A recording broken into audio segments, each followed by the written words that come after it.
Can't catch them all. Can't catch a motherfucking y'all.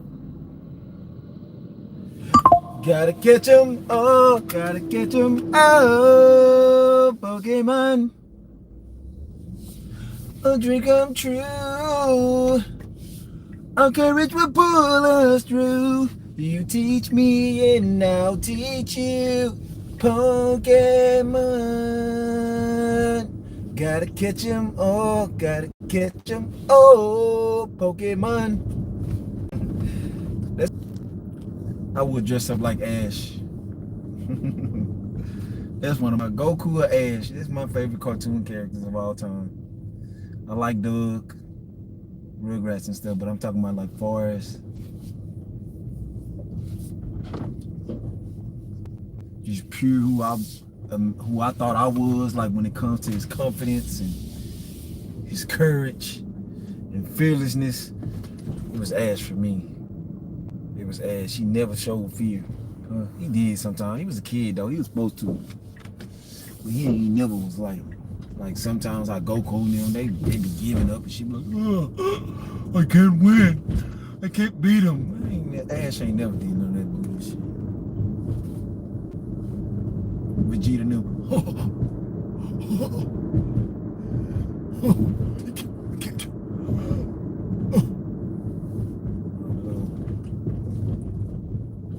You know you about to doggone here and die. Go out fighting like a man. On your shield. On your shield. Eat hearty. For tonight, we dine in hell.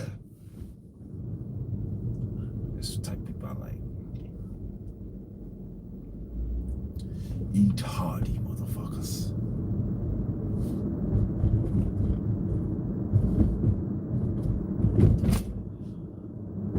I probably should have left earlier, but oh well. I need to charge. I mean,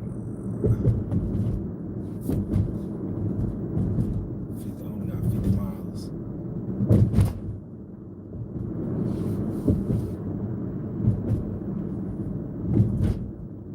Okay, Rich will pull us through, 'cause you teach me and I will teach you.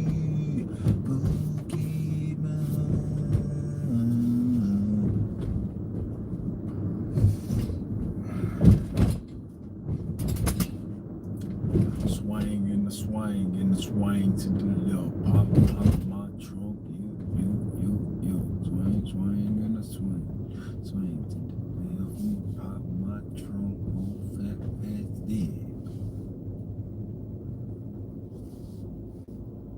I would give my last breath, give my last breath, give my last breath just to see you back.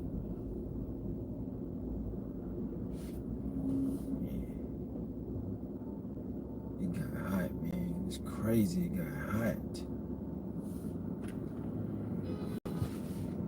It was up to 80 degrees earlier.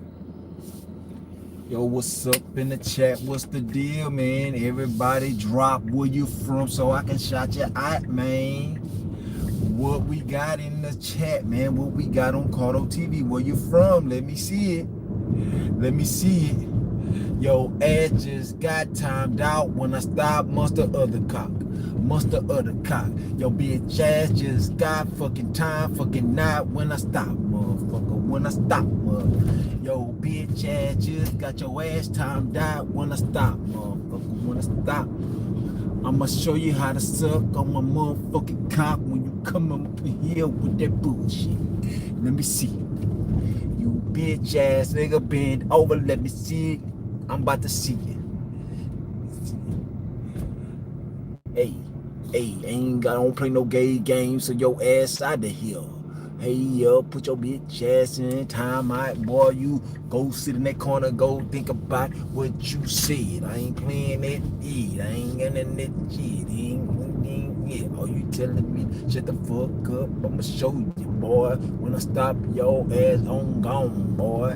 Gon' sit your ass down in that motherfucking corner. When I stop, boy, I ain't really gotta stop right now. I can put this bitch in auto drive and time your ass out. Matter of fact, that's what I should do right now. Hey, put the bitch ass out. Put your bitch ass out. You niggas better come up in here with some motherfucking respect. Cause your ass gonna be checked. I ain't playing, I ain't game, I ain't playing, I ain't playing. Boy, you niggas better stop. Boy, you niggas better rock. Boy, you niggas better watch. I ain't tripping, I'm a cock.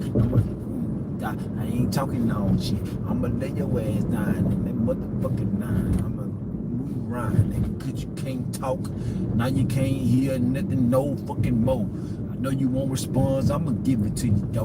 I'ma sit your ass in that motherfucking in that corner, let me see it. Bitch ass, let me see it. I'ma sit your bitch ass down in that fucking corner. I'ma sit you, I'ma sit you, I'ma sit you, I'ma sit your bitch ass down over in the corner. FBI warning, IP monitoring. No, I don't listen to no UK rap, but when I do, they be going hard, that's for sure. Say meow, bitch, say get out. My motherfucking live, I'ma show you niggas how to talk, all that shit. I ain't playing, be you bitch. None of you nigga, hey, I ain't playing with none of you whole ass niggas. Hi. Hi to you, Tony. Hi to you, Lawrence. Thanks for coming up in here with good vibes and good energy. Hey, I don't celebrate no Christmas, Amber, no holidays. I don't do that pagan shit. But hey, I know you only meant the good. I know it was genuine, so yeah, I understood. Hey, but hey, you have a good day. I ain't tripping like that. That's why, hey, I'ma say hey back. Are you good? Sam, yeah, I'm good. Are you? What the fuck is a 6'7", man? Go on with that. Oh, a man, you talking about a rainbow? Hey, I'm about to lay your ass down in the corner, though. Hey, I love you motherfucking trolls. When you come up in here, I'ma let you know. This ain't like them other chat rooms, no. You gonna respect some shit or your ass gonna get to sit your ass in the corner, though. You fucking hoe. Letting you boys know. I ain't tripping, boy, just letting you know. Coming down. I'ma let you boys know. I ain't fucking tripping, I'm the fucking real though. Yeah, my name Cardo. I'ma flip this downfall. I don't give a damn, I'ma let you bitch ass niggas know. And y'all gonna come up in here on some respect. I'ma lay you down with that motherfucking tick. Hey, you saying why? Boy, I don't know. I just let you know I ain't no motherfucking hoe and I ain't playing. I'ma lay you down for real. I'ma show you boys know what diamond grills. I don't need none of this shit. I am the treasure. I am the trophy. I am the prize. Come alive. I'ma let you boys know. I'ma let you boys know. Come up in here acting like a hoe. Gonna get pulled over, boy, you's a hoe. Why you wishing bad on me? I don't know, but I know you's a bitch for what you just said. Boy, I'ma get your bitch to give me some head. Hey, I ain't tripping. If it's the feds, let them come and get me, boy. I'm full speed ahead. I ain't tripping. Boy, you's a bitch. Boy, you talking like you a motherfucking snitch. For real, I ain't tripping. I'ma show you boys how to keep it real. I'ma show you boys I ain't never popped a pill. I don't do no fucking drugs.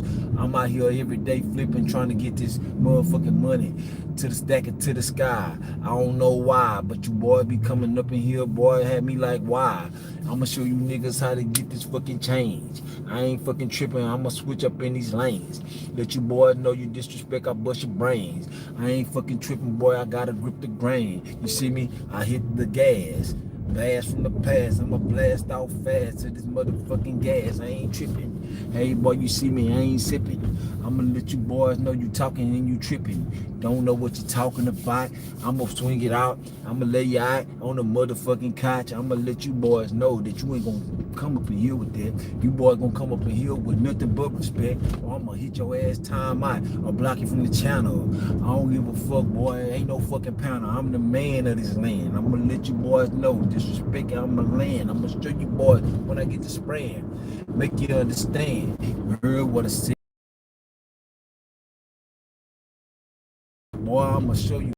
You better come up in here on your P's and Q's. I'ma lay your ass down, boy, so you can choose. If you wanna chill with Cardo or not. I'ma let you boys know that I'ma slap you out. If I ever see you in person, you talking this shit, I'ma show you boys how you niggas, I'm really it. Hey, I ain't just talking and I really do this shit. Go watch my channel. You will see me getting on boys' ass in that boxing ring. I ain't playing, I'll split your spleen. I ain't tripping, boy. I got a real mega dream. I'ma show you in a minute, boy. You gon' wanna sing with me today. You talking that shit, you gonna mean something, nothing, you're not. Don't jump on the bandwagon when you see me when I'm hot. That's all you niggas love to do. Hate to be first, hate to be last. All you following ass niggas can kiss my motherfucking ass. For real. Shut your bitch ass up, nigga. Shut your bitch ass up. Tom, go sit in the corner, bitch. Sit your bitch ass in the corner, bitch. Hello, Bills. Family life, how you doing? I know a Houston nigga just by how he rap. Bitch, I ain't from Houston. Wrong again. Bye, bitch. Talking that shit. I'm from the side. I ain't from Houston. I'm from the side, though. Yeah, nigga, we like that. We like that. Why are you, bro? Man, you gotta learn how to talk better than that. If you want me to reply to you, gotta talk better than that, you.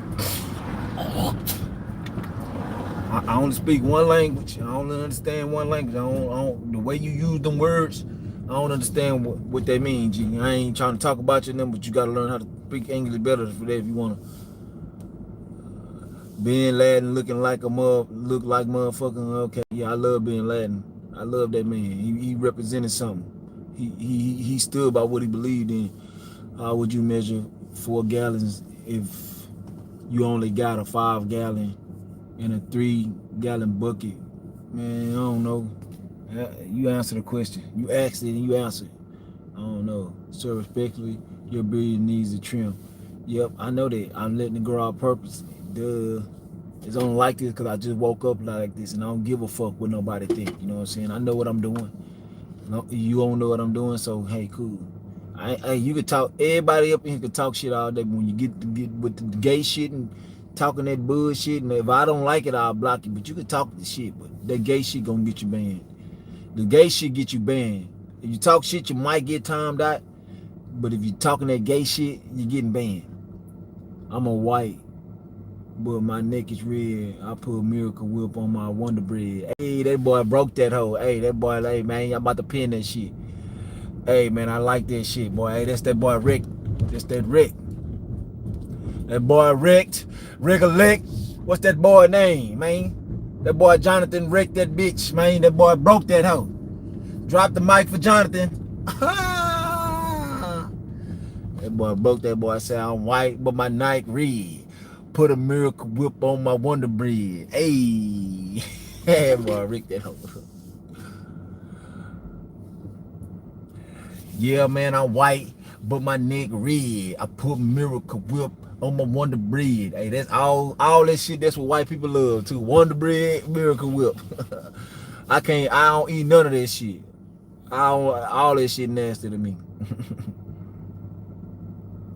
Warner, you could suck a nigga dick. Doing 2 roadies before Amazon at 4 p.m. I thought you said you was doing Amazon at 8 this morning to 10 tonight. That's all it is. Haters and keyboard warriors and weirdos. Motherfuckers that sit behind that, watch porn every day and jack off. I ain't got no bitches, ain't getting no money, I ain't got no life. Trust me, I know. I entertain them. Like I just woke up, I'm full of energy. Usually I don't respond to them sometimes. Most of the time I say something just to, get the stream popping when I just get on. But after a while, when I put my hand in something stink. I don't know. Dude, I did throw away that trash. Man, what's his name? Yeah, I let them have it from. Most of the time I don't block them with them, but today I ain't got time. I'm blocking every troll come in this bitch. Timing all their ass out. And anybody come up in here with some gay shit, your ass ain't gonna never be able to say nothing to my channel. I'm gonna block your ass from my channel.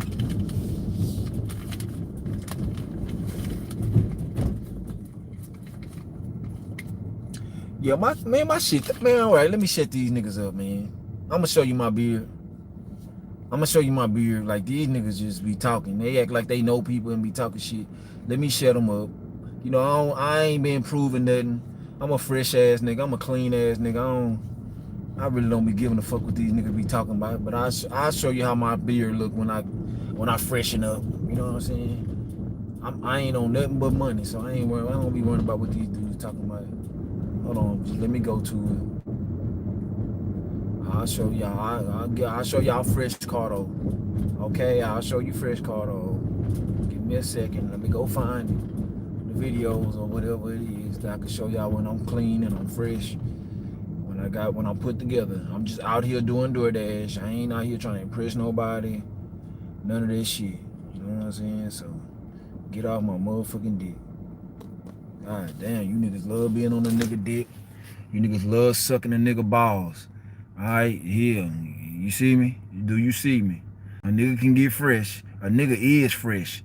All you niggas sucking on my balls. Alright. You know what I'm saying? I'm letting my shit grow out. Purposely.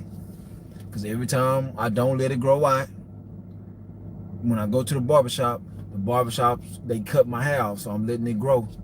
Hold on, I'm going to show y'all another one. Since you niggas love eating dick. You niggas love eating dick. I'll show y'all a video of me when I'm fresh. You see what I'm saying? Even like this, it's fresh, but I don't like how low he cut my hair. So I don't like going to the goddamn barbershop until it get long enough, because I know how I want my beard. So I'm letting it grow out. You know what I'm saying? I know how to do my own beard like this and everything, but you know what I'm saying? But when I first do it, I want it to be professionally done, and I'm gonna maintain it after that. So all you niggas eating that dick, now y'all niggas just saw I'm a fresh ass nigga, I'm a clean ass niggas. Don't get it twisted. Talking about cut your beard and all, cause you niggas ain't fucking with me. You niggas is not fucking with me in any aspect of life. So cut it out, my nigga. You niggas not, when it comes to this drip, this facial shit, the beard shit, I'm cold with this shit. Don't look at me right now and think, oh, you got a wild beard. You didn't cut it. While you sitting up there busting gallons on yourself, thinking you being funny. You ain't being funny, because I'm a clean ass nigga. I'm a fresh ass nigga. I'm a super fresh ass nigga. You got me fucked up. Nigga, I'm getting money, and that's all I'm worried about. I ain't worried.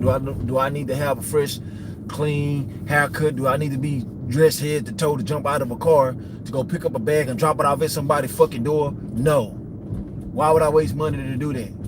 When I want to step out, trust me, you ain't never seen a nigga fresher than me when you see me get out. I promise you ain't. I don't give a fuck about a celebrity and all that. People be running up to me thinking I'm a celebrity and shit. The way I be fresh, nigga, on guard. And I ain't making it up. I can show you videos of that too, how niggas done stop me. I get compliment from a lot of women. But even men too stop and compliment me on shit. And I'm not making this shit up. I'll show you that if you want to see it. If you want to see that. If you want to see how I have men stopping me and complimenting me, I'll show you that too. Matter of fact, as soon as I put this car on the charger, I'll show you. All you dick ass, eating ass, bitch ass niggas behind. This is the channel for you. I'm telling you. I'ma eat your ass up. I'ma eat you hoe ass niggas up. I'ma show you niggas how stupid, and I'ma make you niggas feel bad as you ever felt before. Cause I don't play no motherfucking games. I'ma show you hoe ass niggas. Then I'm about to go to Trader Joe's on you hoe ass niggas. Trader Joe's right across the street from the charge station. Lil could get down on the floor, like a pimp. Bitch ass niggas always talking this shit.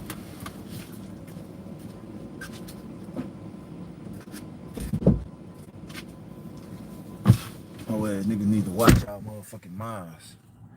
2 wrote it before Amazon at 4 p.m. How much they paying though? You know I want to hear them prices, G.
What's good, Cardo? P, send me that video real quick of that dude when I was in the restaurant and he complimented me on plot me on your shit.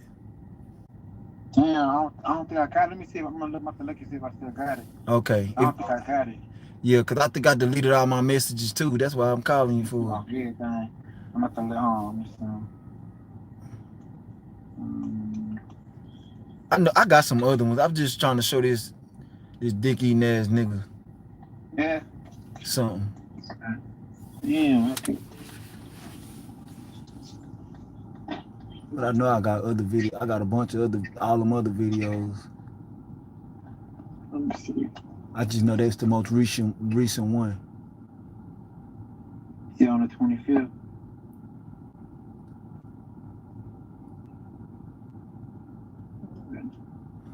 I just go to my thing and go to all my videos. That's what I do. I'm about to send it to you now. I found it. All right. Yeah. All right.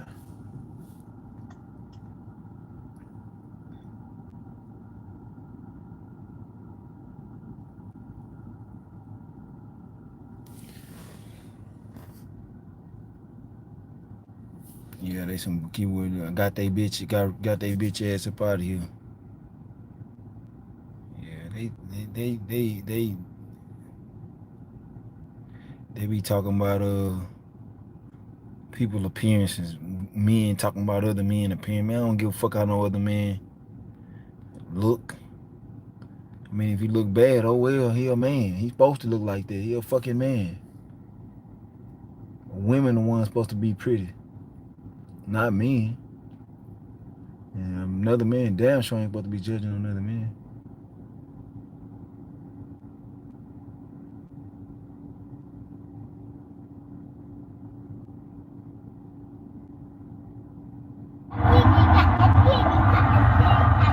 You not do it like how you was doing it.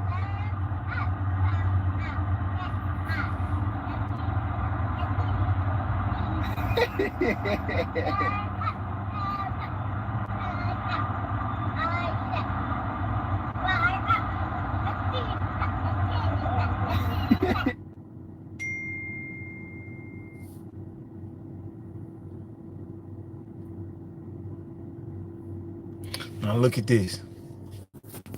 This with me when I get dressed. This what type of shit this the type of attention I get, motherfucker. You niggas be. Hey, bro, what you just told me? Yo, fly as fuck, bro. Like, you walked in, I was like, I had to tell you, right? To stop and I seen these two. You see that? You see that? You need this. I'm gonna let you motherfuckers watch it again. Let me know one time this ever happened to you in life. Yo, fly as fuck, bro. Like, you walked in, I was like, I had to tell you, right? To stop and I seen these two. Okay. So for all you motherfuckers, bitch ass, hoe ass niggas. Now you know of a man, and I ain't lying, he had about 3 bad bitches with him. When he was talking, all of them was like, oh, he looks so good. Yeah. But hey, I'm talking, reason I'm saying, if a man saying this, you can only imagine what a woman think. You see what I'm saying? You only can imagine what a woman think when they see a nigga like me. Even like this. You know what I'm saying? You bitch ass niggas get on here and talk that shit. You niggas ain't got no money. You niggas ain't got no bitches. You niggas ain't got no life. You niggas sit behind a keyboard and talk shit and eat a nigga dick, and it's sad because you niggas need to be doing something better with your lives. They still worrying about another man's life. You know what I'm saying? I ain't never went in no man chat room and went up in there on no hating ass shit. Never. When I go in people's chat room, I'm going to them bitches looking for good vibes and shit. You feel me? You niggas get on YouTube on some old satanic ass, hateful ass shit. You niggas be on some weird ass shit, bro. Like for real, you niggas be on a different type of time, bro. I don't know. Y'all niggas be so attached from reality. It's just fucking sickening. It's fucking sickening, man. You niggas be trash. You niggas be ass. You niggas be some bitches.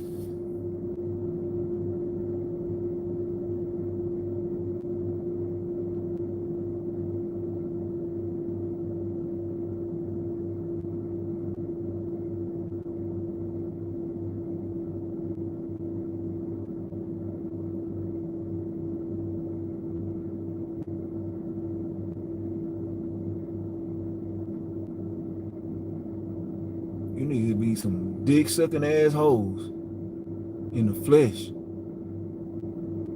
For real.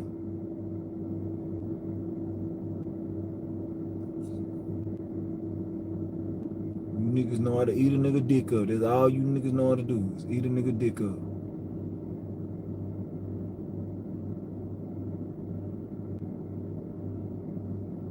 And it's sad to witness so much of that shit on the internet. Like, that's how you know you niggas, it's so many more gay people than you see. Cause when y'all get on, y'all be y'all real selves on the internet, and y'all be faking real life. Y'all show y'all true colors on the internet, man. That's all the internet did was expose all you fake ass, bitch ass, made ass niggas.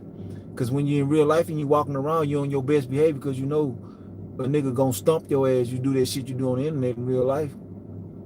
You niggas be some straight bitches. On God. You niggas be some hoes.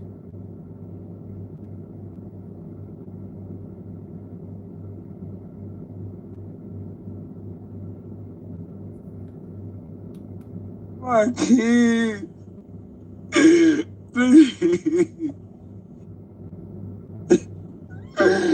Just please. I'm begging you. God. Please.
Yeah.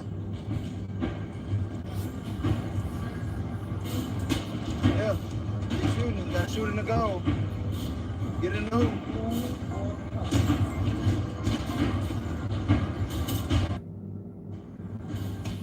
Yeah.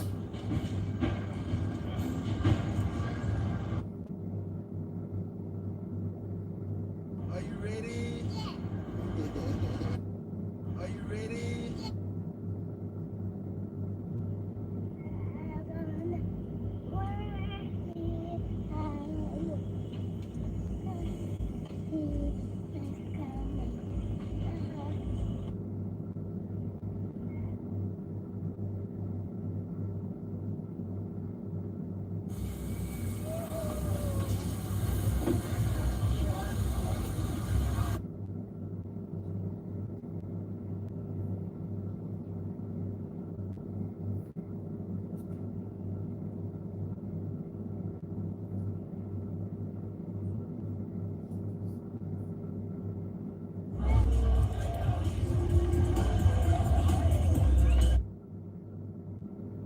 What's up, Fresca?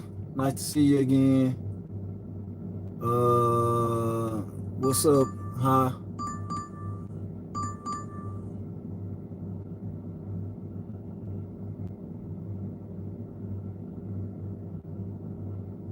I had to get a little juice for the night. Let me see how many miles I got on this shit. 144, that should do me enough for the night. You see, right now, I'd really never come charge at this time. This is the high time to charge. But I needed something bad because I worked long today.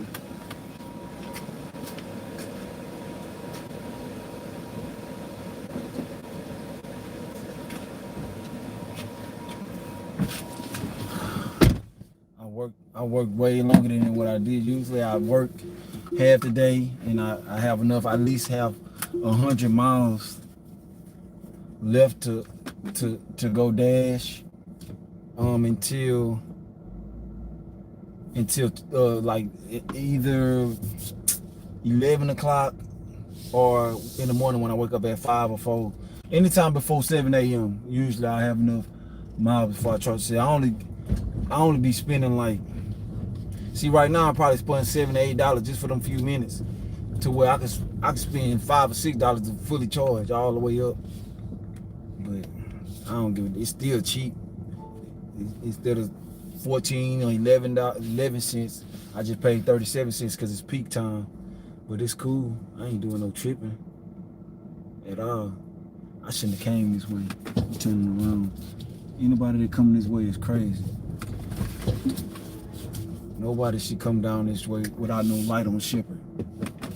It's just crazy because you ain't gonna never get this street this street is bad. You gotta go on the street they got a light. You can get on the light and it grants you the right to turn. Cause sitting on them side streets without no light in Houston, man, your ass be waiting up for hours. I ain't lying, like for real.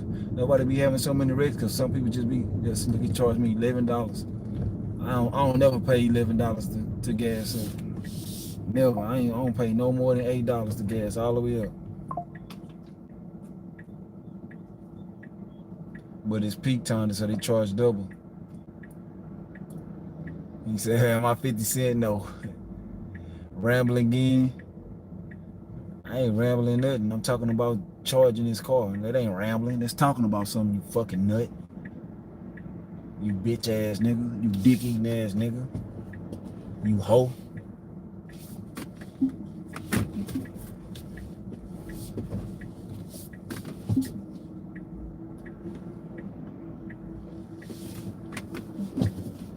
Now I'm rambling. Cursing your bitch ass out. Yeah, I'm rambling when I'm cursing your bitch ass out. I'll say that. Now I'm rambling. Yeah. Dwayne Johnson. I wish I was Dwayne Johnson. All that money he got. Are you Selena Gomez? Are you a bitch? Are you a dick sucking asshole?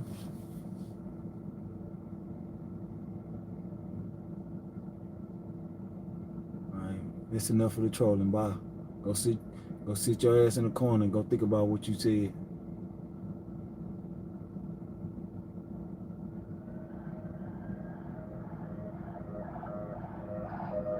I'm from Texas. Benedin. Oh shit, Secret Service. Secret Service. Secret Service. Motherfucking Secret Service. It ain't a game. It ain't no fucking game. It's real Secret Service. It ain't no motherfucking game. You wanna go jail or you wanna go home? You wanna go to jail or you wanna go motherfucking home?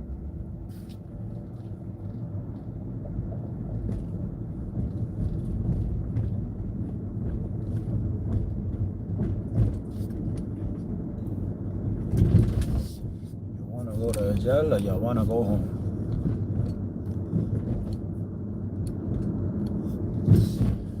Man, I'm driving now. I can't read no comments. Paying attention to the road. Paying attention to the road. Talked enough shit. To all you dick eating ass motherfuckers in the chat. What up, blood? What up, cuz? What up, blood? What up, gangsta? We don't play that. We don't play that. We don't play that G-Unit. We don't play around. We don't play that. We don't play that. We don't play that. I sit back Twist the best bud burn and wonder what gangsters bump my shit. Do they hear my hunger?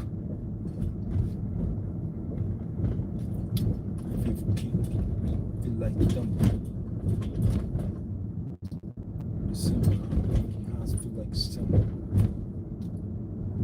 the rap critics say I can rhyme. The fiends say my dope is a 9. Hey chick I fuck with is a dime. I'm like Patty Bear, homie. I'm on my own. Where I lay my head's my home. I'm a rolling stone. Cross my path, I crush it. Thinking I won't touch your ass using the wheelchair, cane no crushes. Industry hoes lovers. In they hood, they fuckers. Stuff a bone out your ass and some brand new chuckers. What up, blood? What up, cuz? What up, gangsta?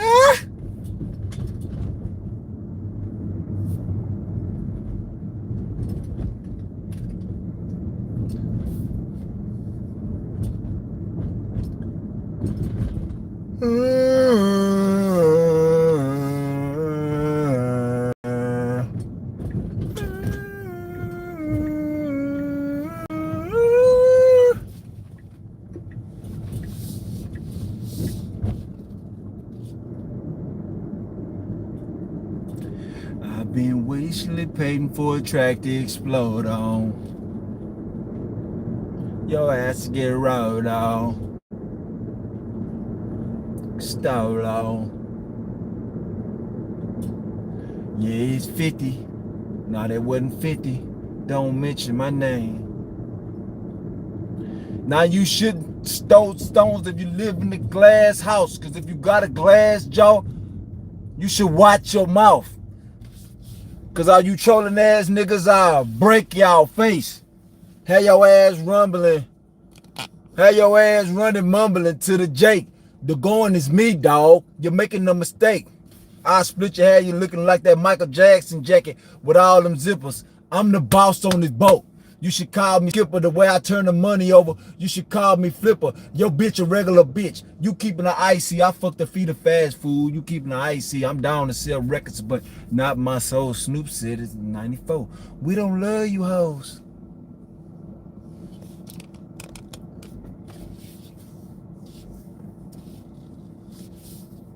None of the above. Hey, there you go.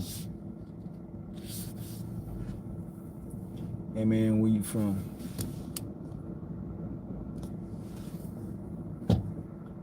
Is your mama a bitch? How about Travis Scott? Is your mama a bitch?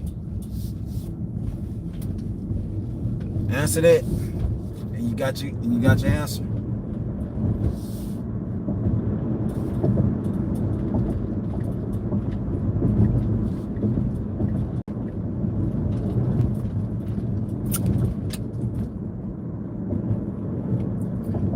Your mama come guzzling whore?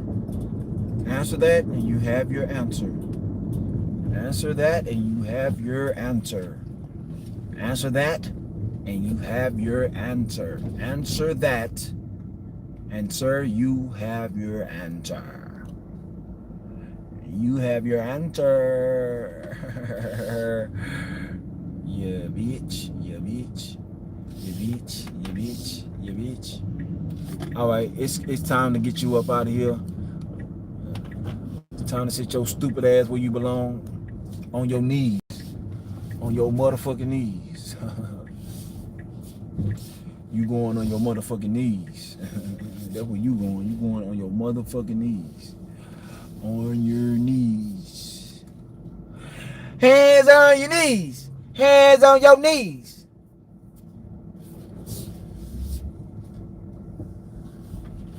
Come on. I'm trying to make it easier for you, you dumb bitch. You looking all stupid and shit. I'm trying to make it easier for you. Putting your hands up and shit. I'm trying to help you out. So no, that's how you know you don't know how to drive. You don't know when somebody trying to help your goof ass.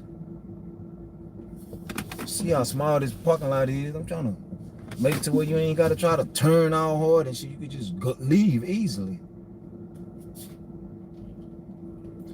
White people, boy, I tell you.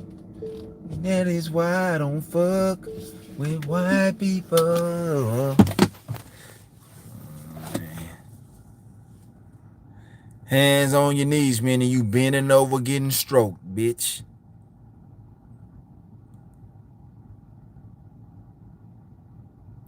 I'm minding my business. I'm headed to some money.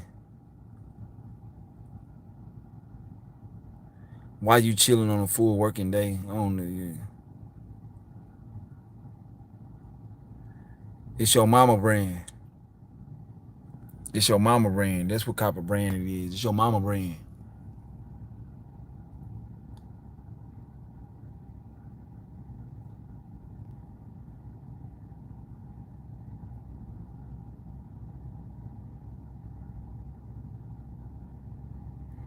Yep, I'm a fan of Eminem. The greatest white rapper of all time.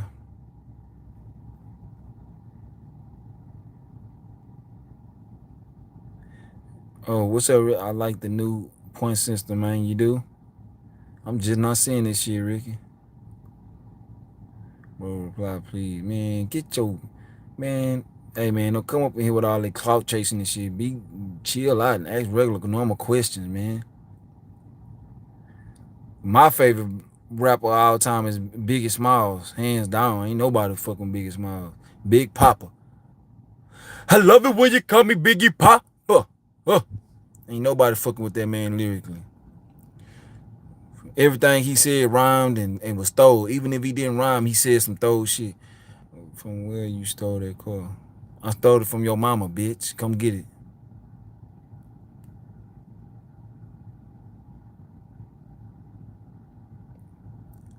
I stole it from your mama and ain't made her swallow my kids. Bitch ass motherfucker. You white motherfuckers love saying somebody black stole something. I know why though, cause that is your heritage. You stole everything you got.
See, when you look at a nigga like me, chat, when you see white people, when you see how y'all perform on the internet, when y'all behind them closed doors, just why motherfuckers don't believe you motherfuckers when y'all say y'all not racist and all that shit. Cause look how these kids don't be on here trolling this shit.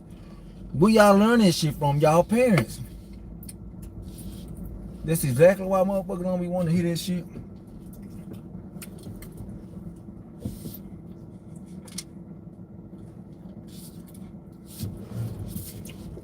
Cause niggas know, I already know y'all racist as fuck.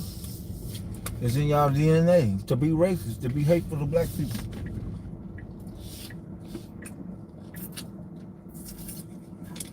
It's okay. Ain't nothing wrong with it. Ain't nothing wrong with being who you is. It's a problem when you get up that line and trying to act like you're not something that you is. That's what the problem become. See what I'm saying? Look how they talk to people. Well, I bet you when they see a nigga in real life, they got their head down, saying sorry every which way they go. Every time they in the store, sorry, sorry, sorry, sorry. I ain't did just walking by. I ain't even in the way. Sorry, sorry, sorry. That's how much confrontation they want. But when they go home, they nigga this, nigga that.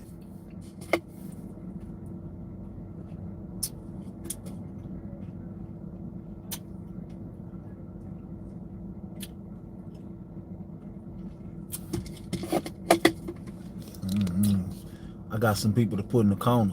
Yeah.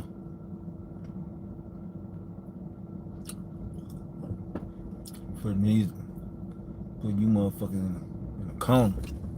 Every chance I get.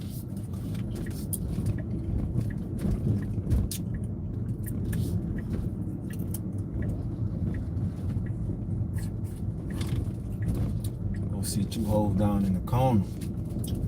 Real quick like.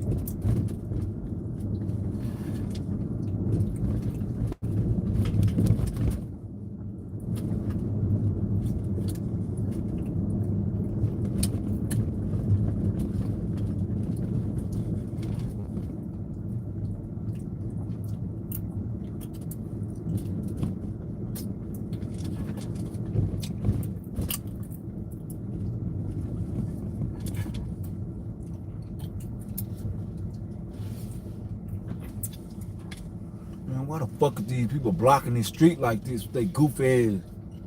Don't they know if somebody hit their car, they in fault?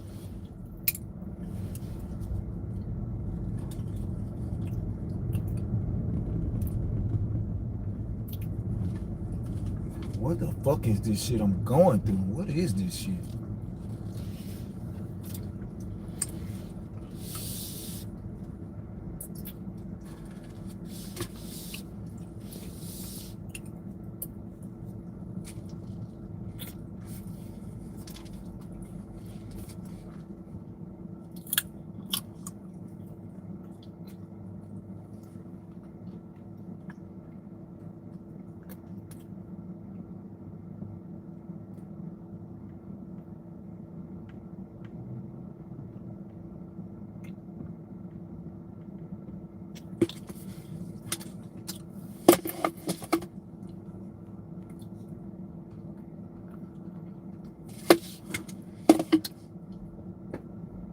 $45.18.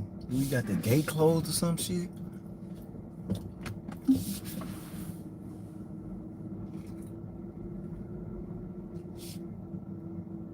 Montrose.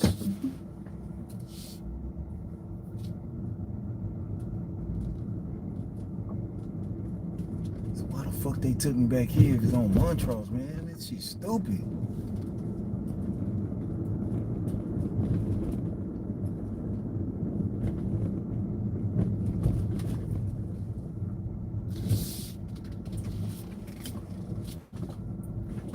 Man, why is this dude blocking his fucking driveway, man?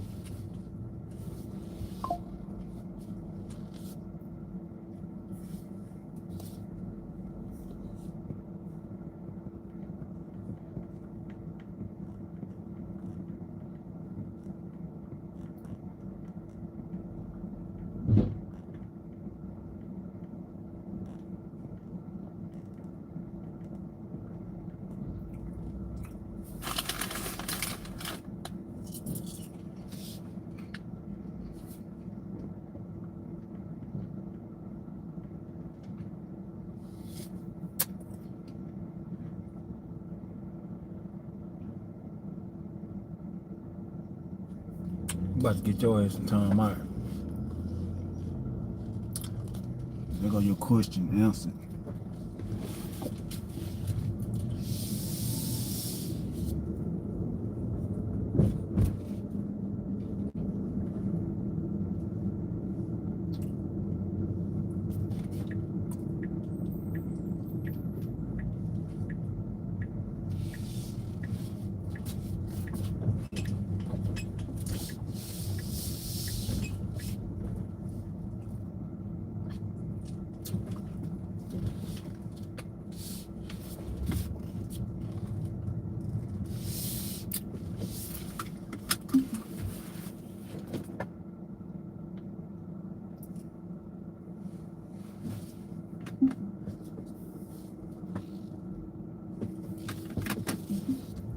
Man, how the fuck I get over there?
This is why I don't fuck.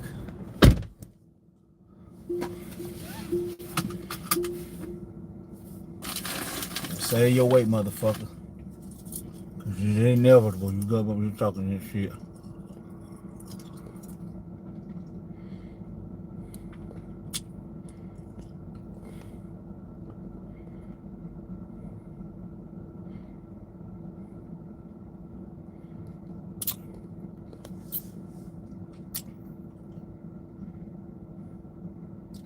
Cause King Kong ain't got shit on me.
fucking nut.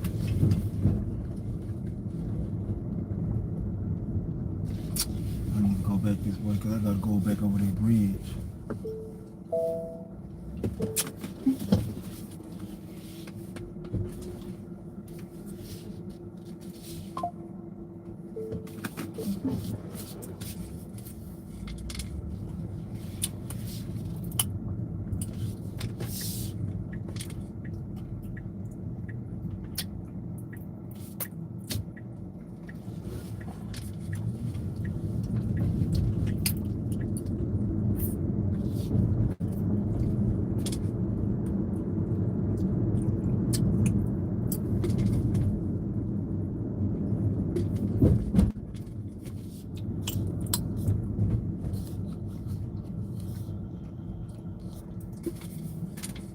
What you say, Sam Lee?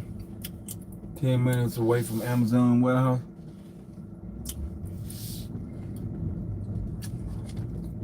Made 115 in 8 hours. So far, 100 in the next 4. Nobody is gonna give you a handout except if you got a big homie with millions. Yep, that's facts. On God. Yep. You ain't lying about that.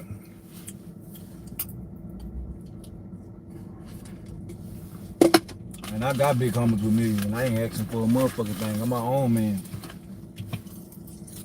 I ain't asking nigga for shit. Same way he had to work and grind to get his, that's the same way I gotta work and grind to get mine. You know what I'm talking about? Real nigga shit.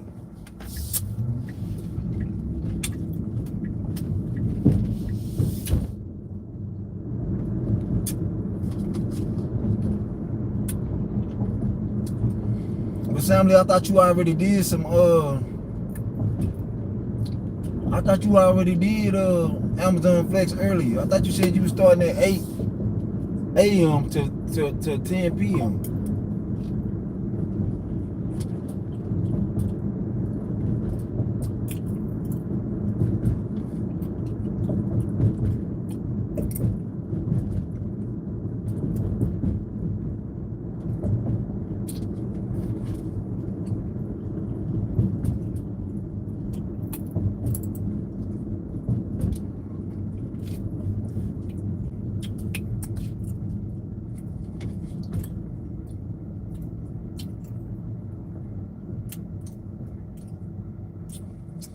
Oh,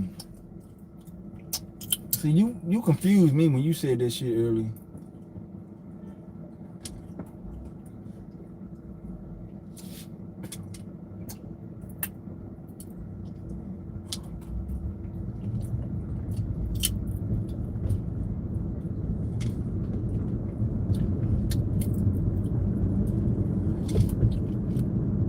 Yeah, I just did my first DoorDash.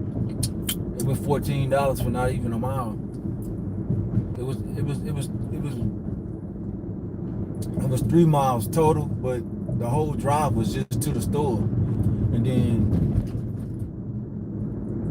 I went and picked it up, and it was literally right like the next street away from the store. I just couldn't find the house. Cause I ain't never been there.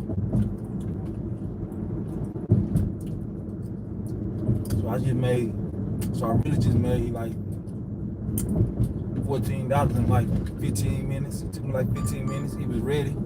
I ain't have to wait on it. None of that.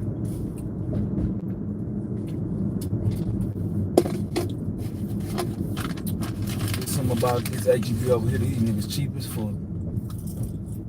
These people do not pay. The other HEB over on Buffalo Speedway, them people pay. They tip good in the bitch. Over here, man, them people 2 hour gaps could only do 2 orders made of $13.50. Oh, okay. Yeah, I'm about to do DoorDash to be stuck on them Amazon routes. I don't like that Amazon shit unless like it's in between visit. Like I do it in between you know, the busy hours that I'm on DoorDash, you can make way more money doing DoorDash than the Amazon shit.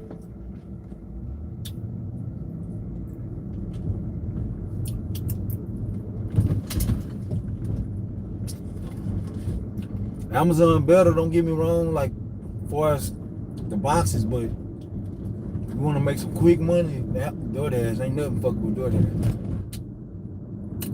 Instacart, nah, I'm taking back DoorDash.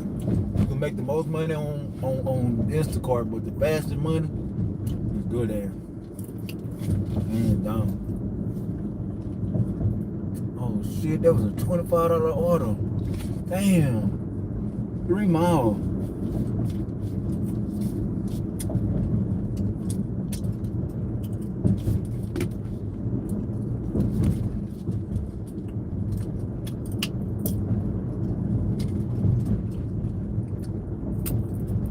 Damn, I would have done that.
See, look, when I click on that shit, some bullshit.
Man, these niggas going crazy. These trash ass orders out here.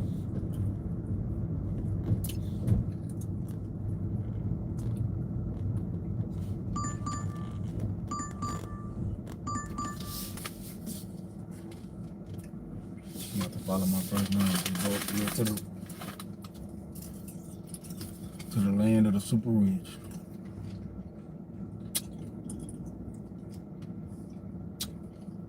These orders are disgustingly bad. Disgustingly bad.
Take that.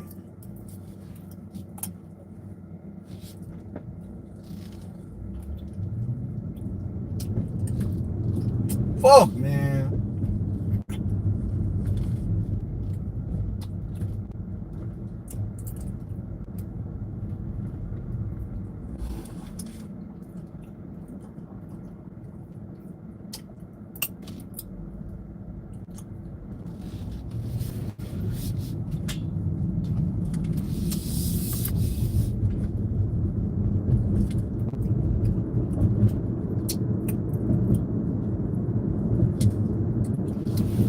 I just got a 750 plus for rim tanning, rhyme tanning. It's a catering order too.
Used to be a smarty, now you such a thotty.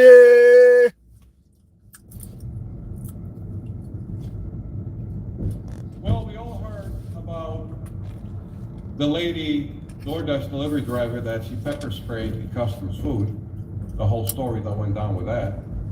And some content creators and others have covered it. Why hasn't Dino said anything about it? Well, here I am, and I'm gonna be talking about that today. And here it is.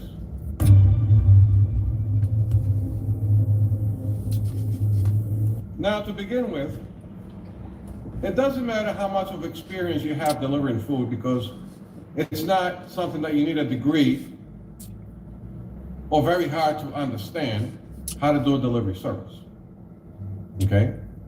What these companies do not understand is that every human being out there has a different personality, has different breaking points and tolerance, and also personalities.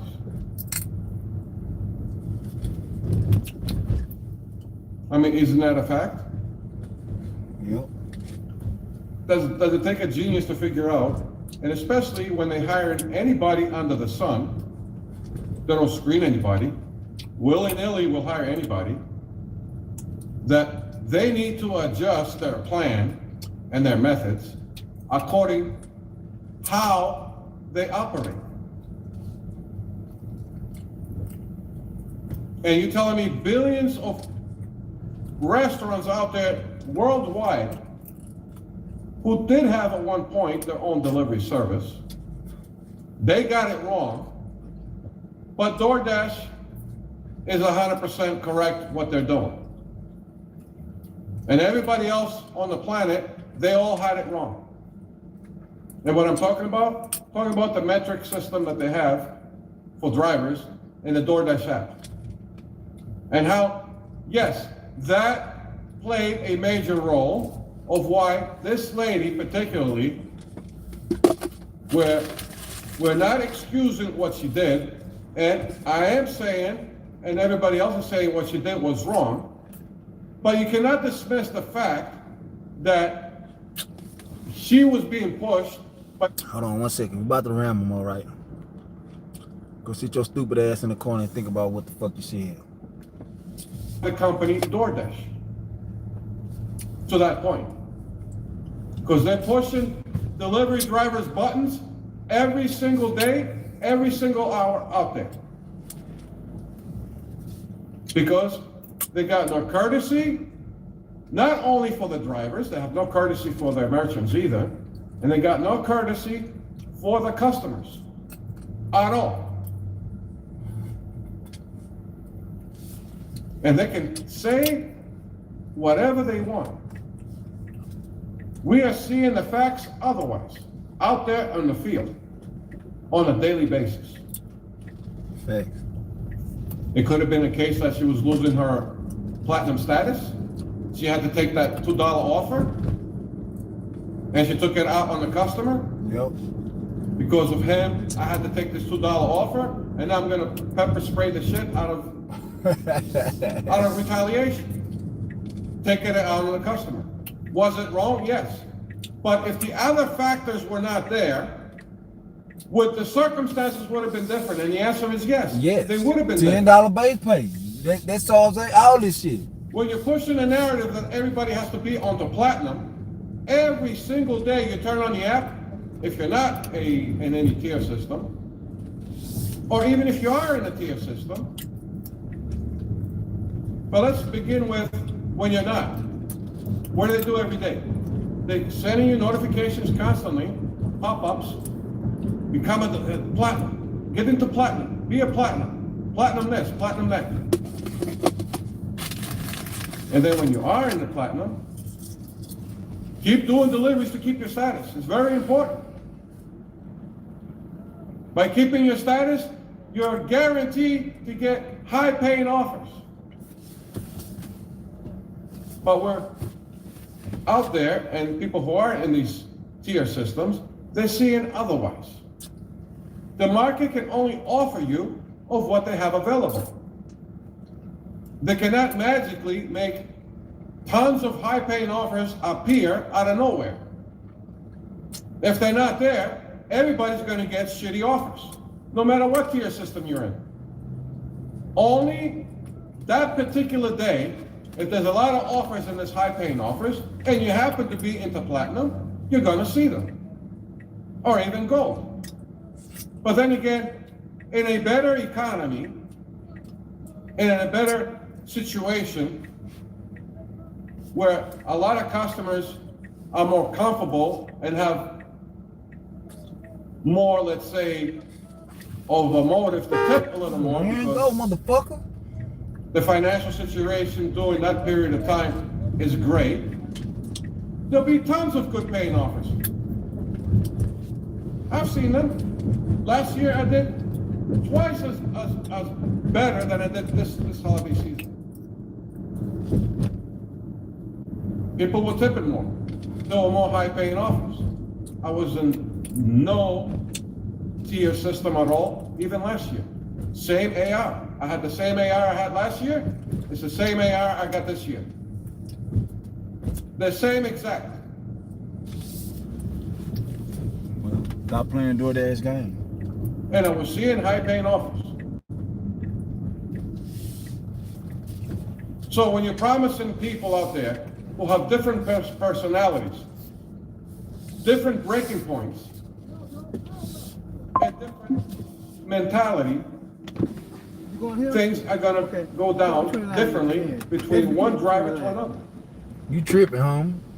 And it's not excusing her what she did. What she did was wrong, but we can never dismiss the fact that the companies were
Got this old ass man out here tripping.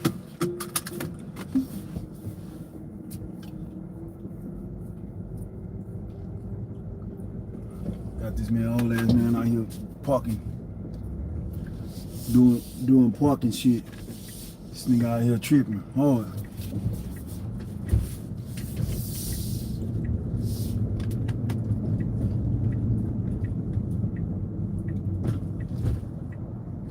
Nigga out here hollering at people in the parking lot. Like his way is the only way. I ain't even going. He trying to get me to park somewhere that I ain't even going. So why would I listen to your directions? I ain't even going to that restaurant. I know where I'm going, so you know what I'm saying? I ain't trying to be rude. I just know where I'm going. I ain't about to park right there when I know I ain't going right there. Somewhat responsible and behind this by pushing drivers to their limits, and she might have a weak breaking point of what she did. Other drivers can think more logically and say, yeah, but if I'm going to do this, it's wrong, even though what the company's doing is wrong. Two wrongs don't make a right. We understand that. But it does never dismiss the fact that they have some kind of responsibility behind this. And this is not how you run a delivery service business. And the reason to get away with it, because they had the funds to back it up. These gig economy companies, any of them, have no knowledge about how to treat delivery drivers, especially independent contractors. They still haven't figured that out. They still haven't figured out that a matrix system is the same every day, when every day and even every hour is different in the food delivery service. Restaurants can be busy 1 hour, can be very slow the next. The whole day could be busy one day, the next day could be slow as fuck, like molasses. Do you think they do any adjustments? They're factoring in what happens on Fridays, Saturdays, and Sundays, that those are the busiest days of the week, with the exception of holidays during the week, like Thanksgiving. Thanksgiving is on a Thursday, so obviously the day before, let's call it Thanksgiving Eve on a Wednesday, it gets very busy. But it still sends you the same pickup times and the same delivery times as any other day. Even though they tell you we're factoring in that traffic and we see that you're there on the GPS, you're not going to get penalized for this order. But sometimes the freaking algorithm glitches and they still ding you, even though they tell you with the pop-up that we'll take care of it. And that we're going to add extra time to the delivery time. Sometimes it works, sometimes they still ding you for it. They got an app that they keep putting codes in there, glitching the hell out of the system, especially with the zones. I'm in the zone and it's telling me I'm not. I still need to go into the zone while I'm in the zone. You want to talk about craziness? And I already lost 3 schedules that I had. They know that their system is not perfect, but by adding more codes in there and adding and changing stuff in the algorithm constantly, you're creating an unstable app and it's pissing off the drivers. And in the end, you'll see stuff like that, like her, pepper spraying the customer's food. Even though what she did was wrong, we cannot deny the fact or dismiss the fact that they had some kind of involvement into this bullshit as well, the gig economy companies. We cannot dismiss that. And with the exception of 4 to 5 states, they are seeing all the bullshit that's going on and they put a stop to it. The rest of the country is running chaos and anarchy, and they're letting the gig economies run amok. They're letting them have their cake and do whatever they want. And the results, we're seeing them, but we're seeing the results only because of that one particular incident. How many other incidents we see with drivers that they pissed on the customers' groceries? They were eating the customer's food in the car and they're videotaping it. They put the customer's food at the door to take a picture, then they take the customer's food. Yep, they did that shit to me. They're taking it out either on the customer or on the company with their stupid metric system. And that's the issue right there. The metric system, like we'll be saying years and years on end, needs to be abolished or disappear. The most important thing that's there is the customer, and we should have the customer rating. And that's that. Now here's the flip side on this. Somebody might argue that we need the on-time rating. Because they're saying that if we do not have the on-time rating, the driver can take forever to deliver the food. And if they're not gonna get dinged for the delivery time or the pickup time, they can show up whenever they want and deliver the food whenever they want. So far, so good? Okay. Now, what about the other issues that are going on with that when the restaurants do get busy? Every restaurant, when you guys called for delivery, don't tell me corporations, their offices, their employees, and these executives, and even the CEO, and their supervisors, and their managers, and their office workers that they have, that they never ordered food before the gig economy. They never ordered a pizza for delivery. Like this is very strange that they're hearing this from me or anybody else. Like they never experienced this before. Where one day they call the pizzeria tells them it should be there within 45 minutes. And then the next day if they order again, or during the week, they'll order again from that same pizzeria and they'll tell them, oh, it should be there in 20 minutes. And be like, what the hell's going on? Last time you told me 45 minutes, now you're telling me 20. Why is the delivery time different? Because every single hour in the food industry is different from hour to hour. Never mind one day to another. Hour and hour. From 1 hour to another hour, it gets changed daily. Daily. They don't know how busy it's going to be every day. And when a customer orders, they'll give them the delivery time according to what's going on right there and then. But what's going on with DoorDash? They give you the same exact time, universal, of pickup and delivery time, no matter what time, no matter what day, what month, what year, doesn't matter. It's the same. Since you can train the algorithm to do other things, why don't you train?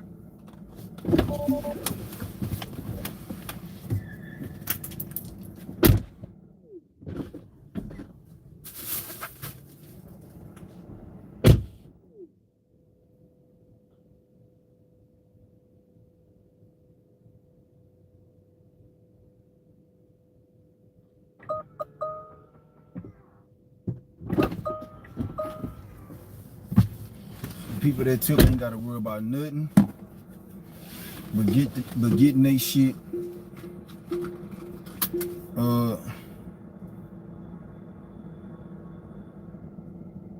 delivered.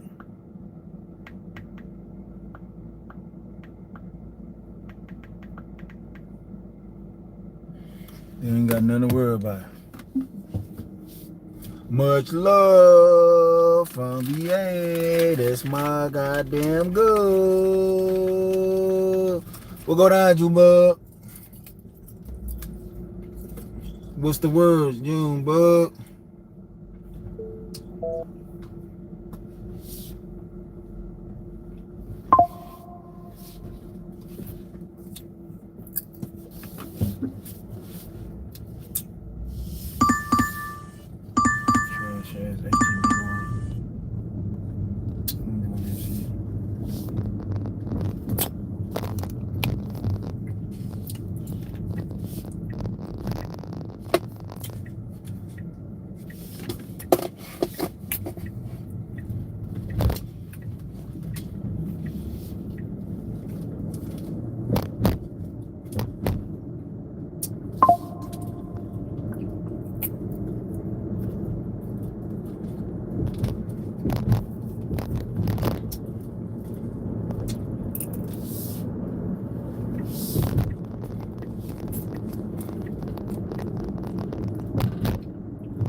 Just finished dinner, running around trying to get everything done before Christmas.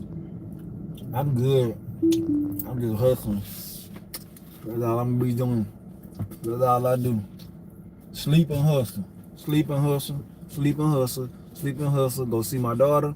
Sleep and hustle. Sleep and hustle. Sleep and hustle. Go see my daughter. Go see my daughter. Sleep and hustle. Sleep and hustle. Go see my daughter. Sleep and hustle. Sleep and hustle. Sleep and hustle. Sleep and hustle. See my daughter. Sleep and hustle. That's my life.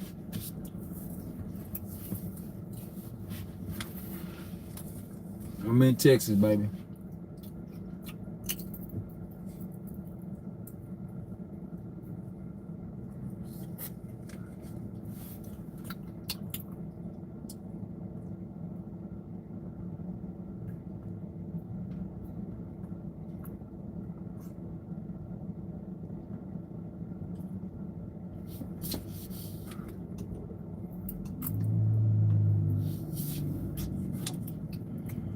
Great state of Texas, that's where I stay.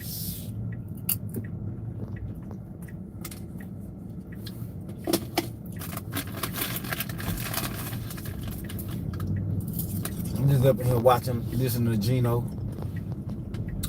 Ain't doing nothing major.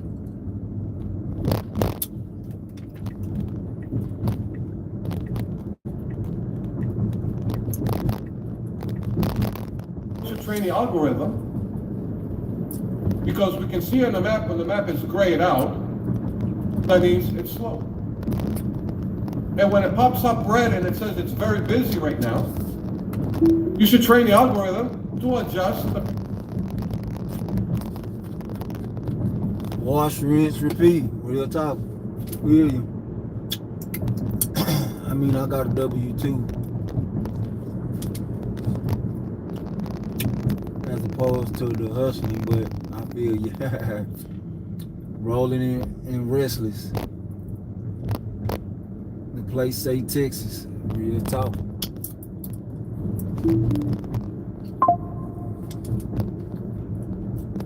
The place say Texas.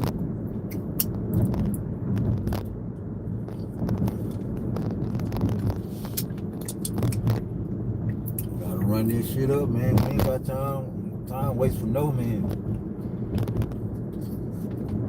You got a plan, you gotta execute. Ain't nothing easy. Ain't nothing given to you.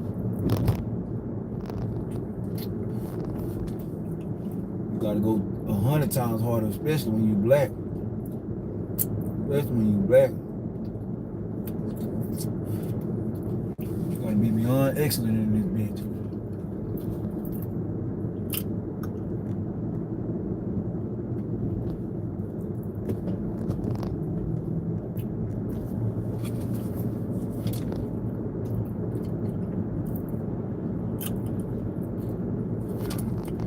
I can definitely feel the Christmas spirit though. Everybody tipping good. These orders insane. I done got some insane orders these last 2 days. Some crazy. I ain't even know. In the last couple months, man, I ain't know people tip like this. No more. Cause I ain't around them. I ain't got a 20 tip. I hadn't got a, before yesterday, I ain't got a $20 tip. And didn't have to drive 10 miles for it in a long ass time.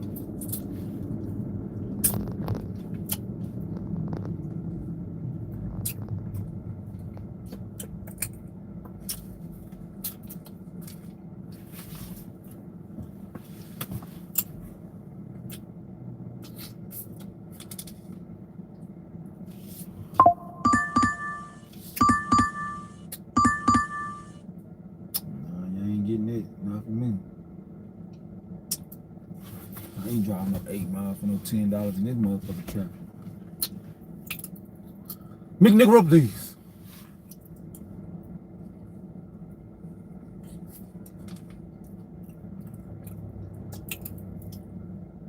What the fuck is going on, man?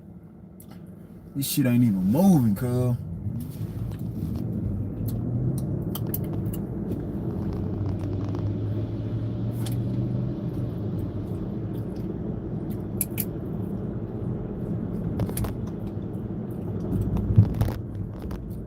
Somebody just sitting at the green light, cause I looked up down that street, ain't no damn traffic.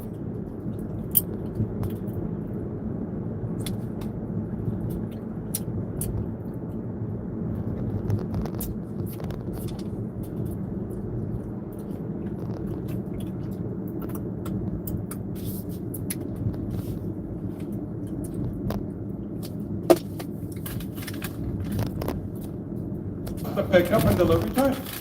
Period. You could put other things in there. Why don't you put, this thing is more important than the other shenanigans they put in the app with the zones. Leave the zones alone. They were working fine. But you're trying to break that, and instead of adding what I'm saying right now, add this in there, it's more important. Adjust the pickup and delivery times. When the algorithm picks up that the location is busy or not, that's something that you could put in there, but instead, you're taking a zone like this, and you're making it like this, and you're saying that's the zone. Abnormal shit. I'm driving on the same street, in the same town, in the zone, and it tells me, while you're driving on a straight line, 1 mile you're in the zone, the next mile you're not in the zone. Next mile you're in the zone, next mile you're not in the zone. Next mile you're in the zone. I mean, what the fuck is this? What the fuck is this? This is the brightest idea you guys came out with? And you're wondering why drivers out there are doing what they're doing. Even though what they're doing is wrong, it still does not dismiss the fact that you guys are behind this shit. Because like I said, people out there have different mentalities, different personalities, and different breaking points. Just finished dishes. Going to go clean a filter on a fish tank, listening through. I mean, I ain't cleaned up. I ain't cleaned the fish tank because I was a little kid. My daddy used to make me do that shit. About 13, 14 years old last time I cleaned the fish tank. That used to be one of my chores. I don't want no piss. I ain't never wanted no piss. I don't like cleaning up behind shit. I don't like cleaning up behind nothing but me and my daughter. And she only got so long for that. When she learned how to clean up, her ass gonna be cleaning up herself. Other than that,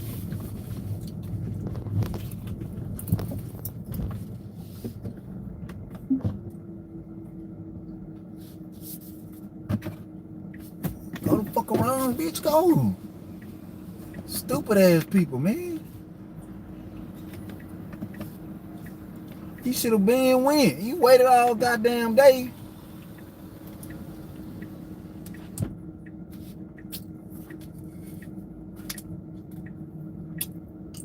Stupid ass motherfucking people, man.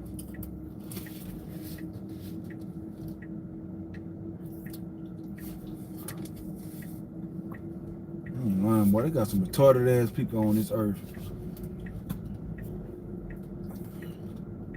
He seen me stop before he even moved. He seen I was about to back up in this spot. Well, why the fuck would you drive behind me instead of just going around while there ain't no traffic here? Please help me understand that. Just please.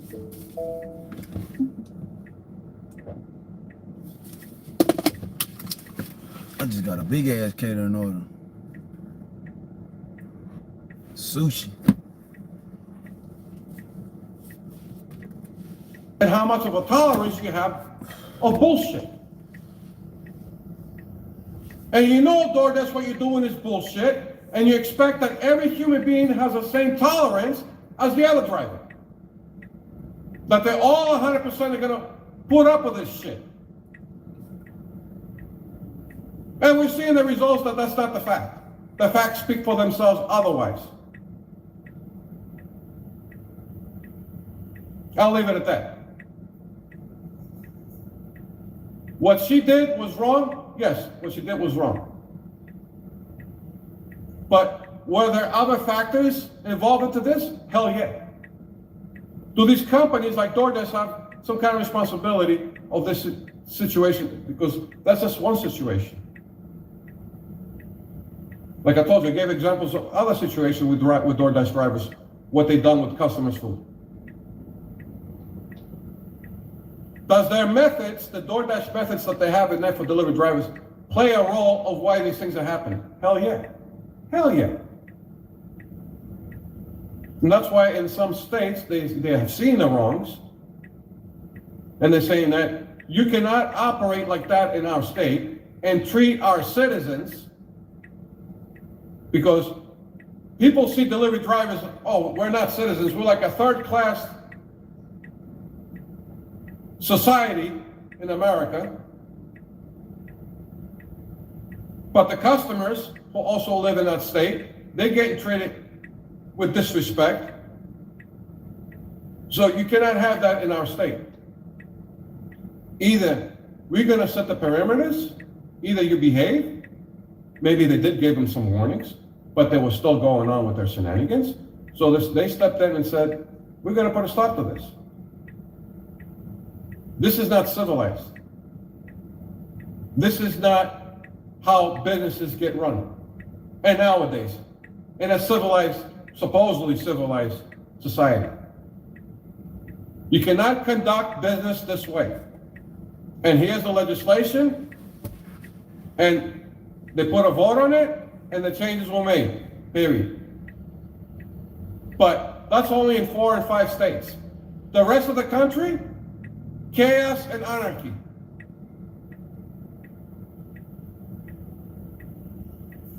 Putting pressure on drivers, blaming drivers for everything, pushing them to their breaking point. That's what DoorDash is doing. They love to push people to their breaking point, and then when they do stuff like that, we're only gonna blame the delivery driver. Nobody else is responsible. DoorDash and Uber Eats.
white girl fine than a motherfucker, boy. God damn. That is beautiful too. And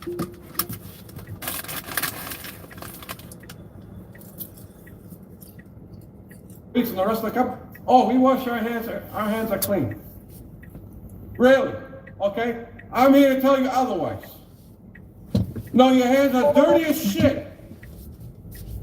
All you get companies, your hands are dirty as shit. You're a bunch of bums. You're a bunch of bums. And I'll leave it at that. Case closed. You let me know in the comments. Your opinions and what you think.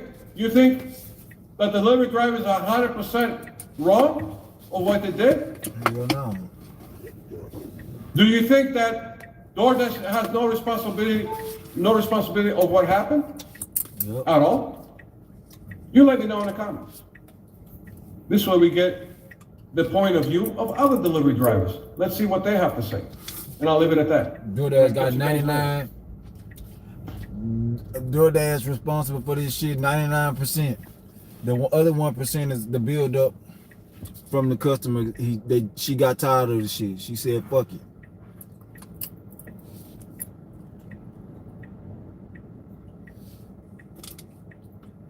If you think things are just a little bit harder nowadays, think again, because for the average American household, you need about $61,000 for the cost of living.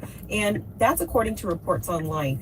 Realistically, many people are saying you need over 6 figures to feel comfortable. What I said, Sam Lee. Economy. What I said, Sam Lee. I don't really argue against when that. you talk about that 70K shit, I told you, hell no, you need more than that. I know in my life, man, that shit, if you don't live like an absolute fucking nun, don't spend no money, then probably, yeah, you can live off no stick. But when you got to have things, when you have to have things, when you got kids and shit too, and then you got shit like me, I got all these insurances and shit, man, I'd be on the street.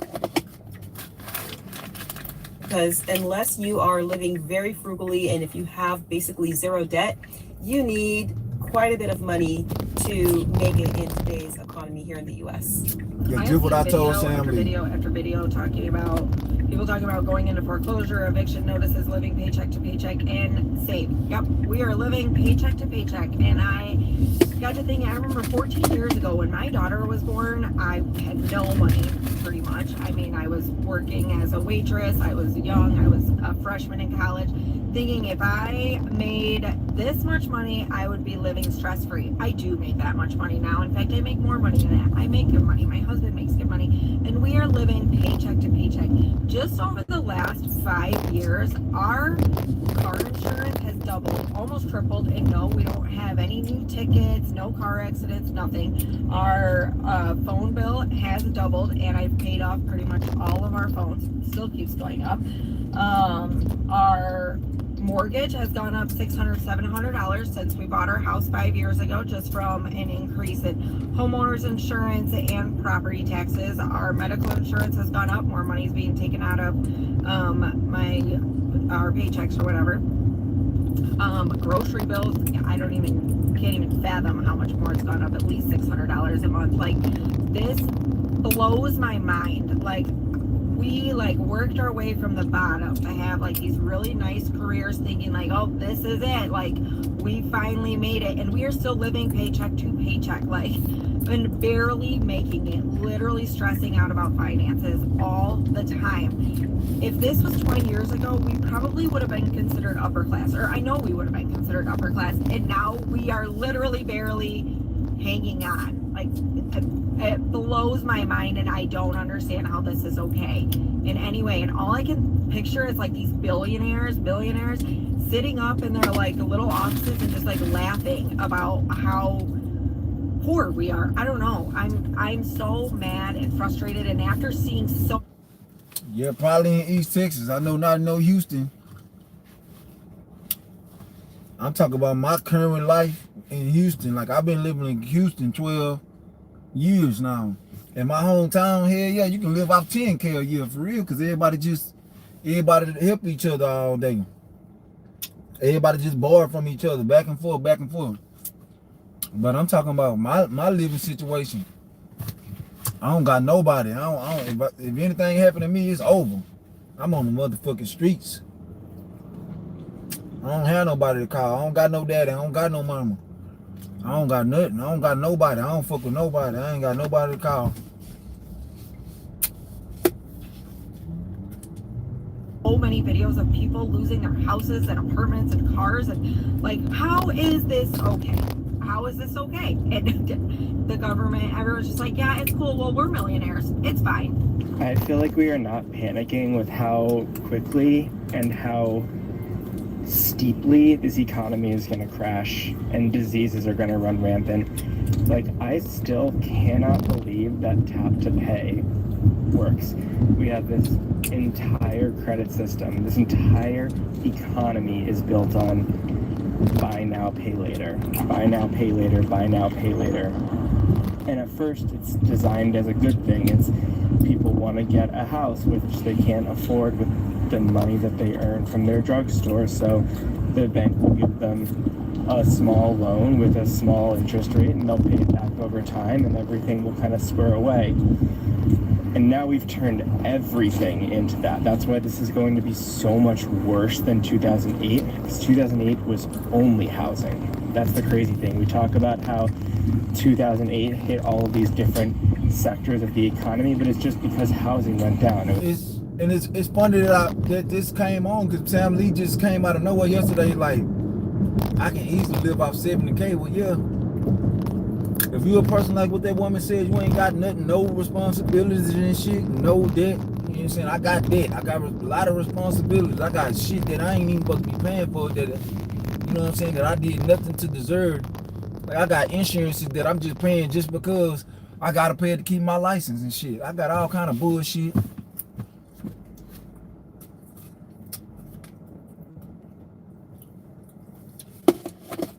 Yeah, people been driven out their homes. I think it's insane that people are in demand and control over AI. Tens of thousands are losing their jobs every month to AI, and this is just the beginning. Yeah, they better. Hey man, it's just life, man. That's called life. You gotta figure that shit out. I know what I wouldn't be doing if I lost my job to AI. I ain't sitting around complaining. I'm going to find something else to do. Because I know it's fucked up. Banks I agree, and it's fucked these up. subprime mortgage-backed securities that people, the entire thing, they were just giving out bad loans to people who would never ever pay them back. So they're giving 5 loans to somebody who makes $20 an hour for 5 different houses. That's the Big Short. That's the entire thing. Now that's everything. Now that's the entire economy is built on that. And that's what's so crazy when you think about how far this is going to crash. Like, boomers are still saying, you know, we know a recession is coming, but you got to keep your money in the market, because like when the market returns, and it always does, you're going to want to get those gains. You know, you want a dollar cost average, but it doesn't work if there's no money. Yep. You right, Junebug. That's just what it is. You see how you say you blessed? You made a good decision. Everybody else thought they made good decisions too. Until shit hit the fan, you know what I'm saying? So that's why I'm always years ahead. Like right now, if anything was happening in my DoorDash account, I already got a backup plan, you know what I'm saying? But I choose this because this is my favorite thing to do.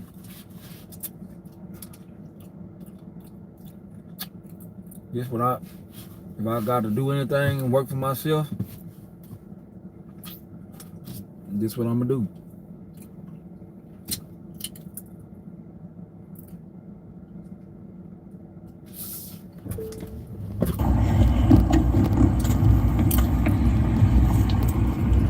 We're now at the point of you can finance your food.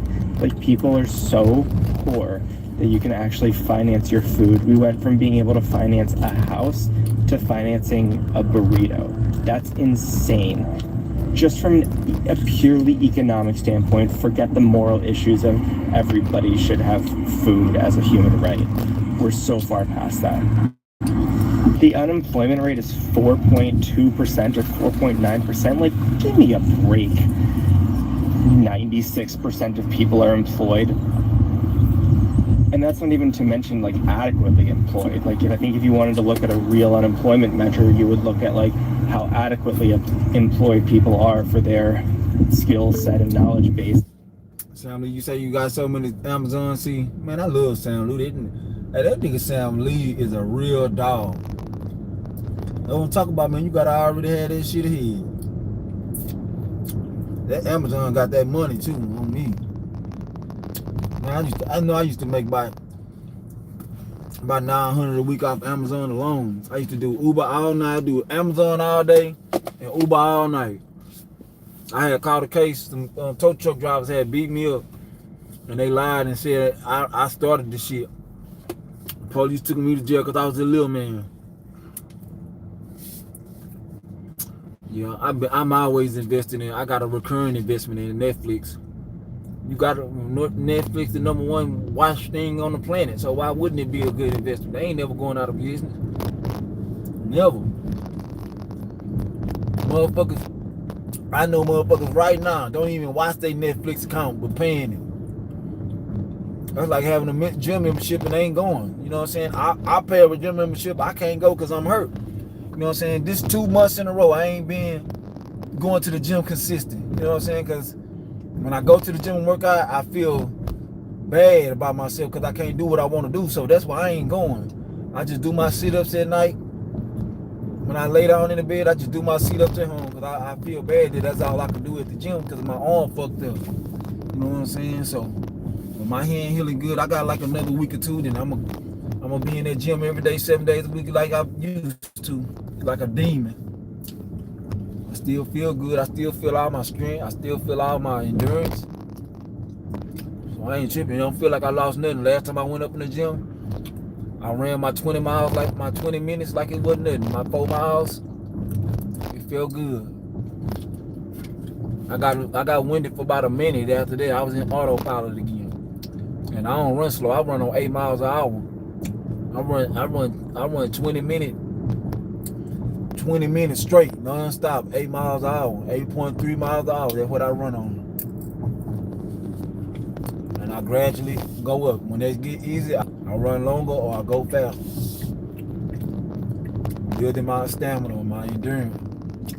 But see, I did that shit for 8-9 months straight, so now that shit just became who I am. Like I could take however long I want to, and this shit just like, it's just a part of me now.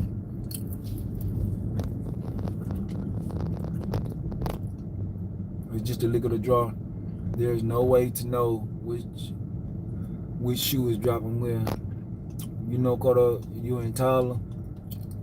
We got an Amazon facility now. They just finished building it there weeks ago. Oh yeah? Man, let me tell you something about Houston. Houston got thousands of Amazons. Thousands of Amazons. And just all over the city, all over, man. They built thousands of them bitches last year alone. Thousands of them. I watched them. When I was working for FedEx. I watched these people build this shit. Like, cause I delivered to these places before when they was building to them. They got thousands of them bitches out here. They building them for people like me and you. They want to buy into Amazon and have your own Amazon Flex route. And they selling them for $10,000. You can have your own Amazon Flex clout and start hiring people to drive trucks and shit right now for $10,000.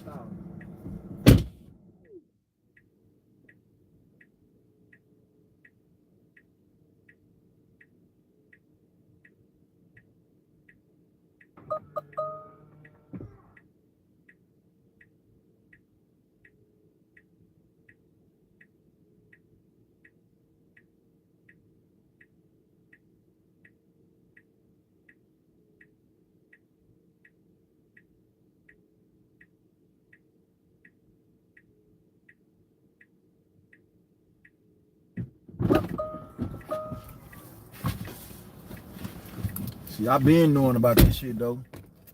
I've been knowing about this years ago.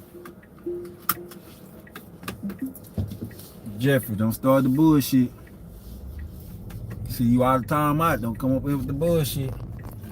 You will go back. You will go back, G.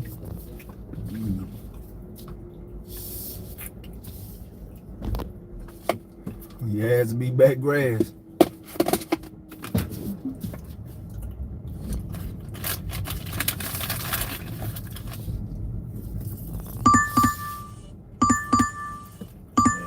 ain't doing that. Hell no, you got me fucked up.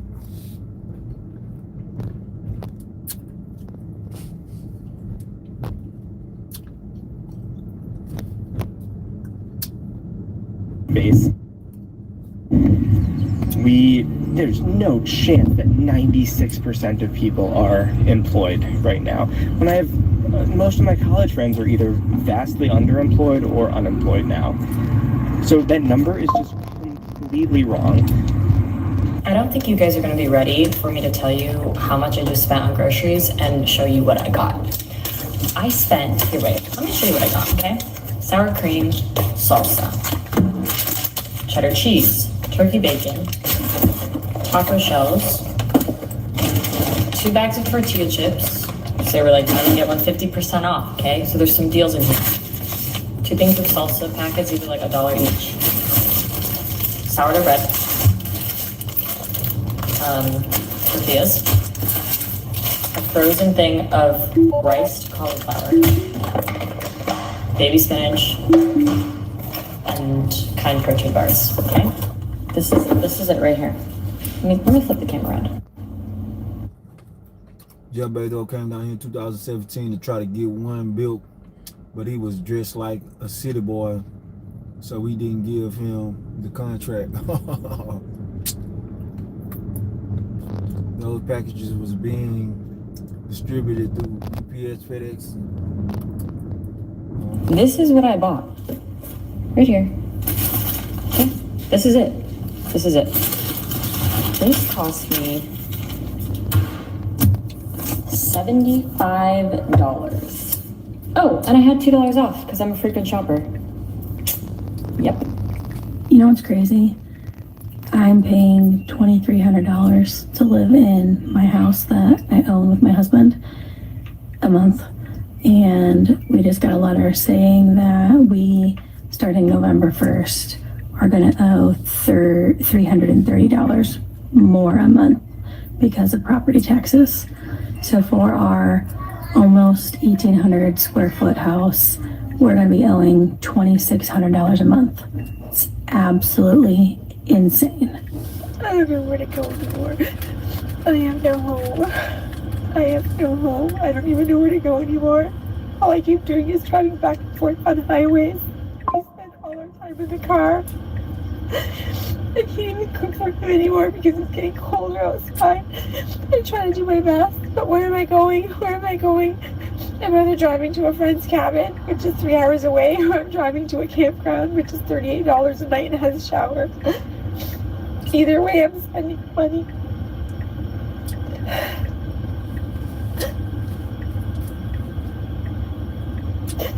Inconvenience. This is inconvenience. They evicted me. I was just starting a new business. Hoping to build a financial future, and now all that debt I'm carrying with me too. Crazy. City of St. John's. We are living in a retirement nightmare right now with so Bitch, many go. What people you blowing for? facing You homelessness. sitting at the fucking green light, you dumb motherfucker. You know, when I grew up, stupid ass seeing your motherfucker. parents, and then for me, working decades, you think retirement is a time of peace and quiet. You're rewarded for all your hard work. And for so many, it has become a complete nightmare. It's not like that anymore, unfortunately. There are so many people right now that are one rent, one medical bill, and one bad month of being homeless out on the streets. That's very sad. But that, unfortunately, is the reality that we are living in right now. I grew up believing that after working really hard, fuck you fat ass pig, years, big stank ass hoe. Look at you about to wreck. You know, I wish you would have hit him with your stupid Your ass. 401k, You know, if you're for. Yeah, she trying to curse me out and down there just wrecked. I wish she would have hit her. She down there hit them people. I wish she would have hit her with her stupid ass. She's sitting at the green light. I'm sitting up there waiting on her to go. I waited down there 5 seconds. She still didn't go. How you get mad? Big fat stanky ass bitch. Then just gonna pull up on side of me and call me a bitch. And you dead ass wrong. Hell, y'all gonna blow at your ass. Look at this traffic and you sitting up there at the green light. Like all this traffic, like this traffic ain't crazy. Bitch, hell, y'all gonna blow this horn at your ass. Go, motherfucker.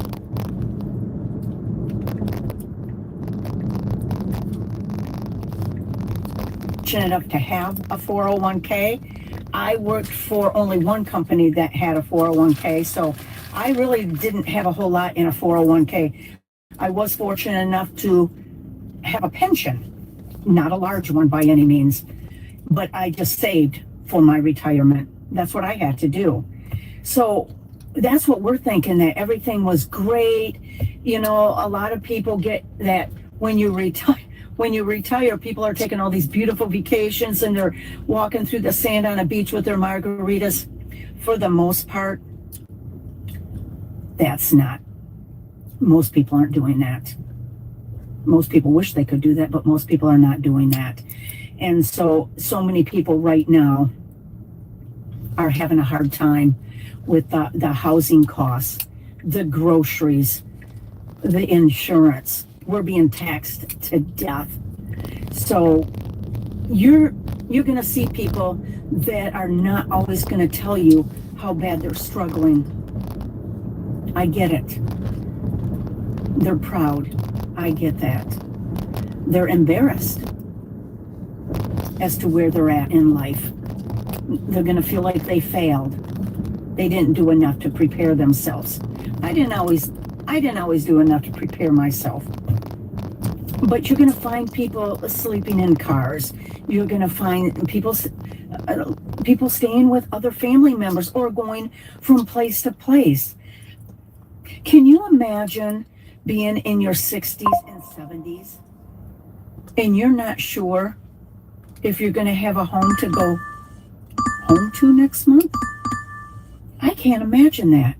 I am very blessed that I have a home, and maybe I bought at the right time. I don't know, but it's affordable. I feel thankful that I'm where I'm at, but I feel so bad for some of these people that are one rent away from losing everything. I get that. But I've never been in their shoes. So, but I don't want people to blame themselves because it's not your fault. The system isn't built to protect us in today's world. It's just not. I just want to know if anybody else's insurance is as crazy as mine is. I just got my renewal for the coming year, and my auto policy is up another $500, and my homeowners is up $800. I'm just supposed to magically find an extra $1,300 laying around? This is really freaking ridiculous. Like, how are people living anymore? $302,325 is currently the amount of debt that we owe.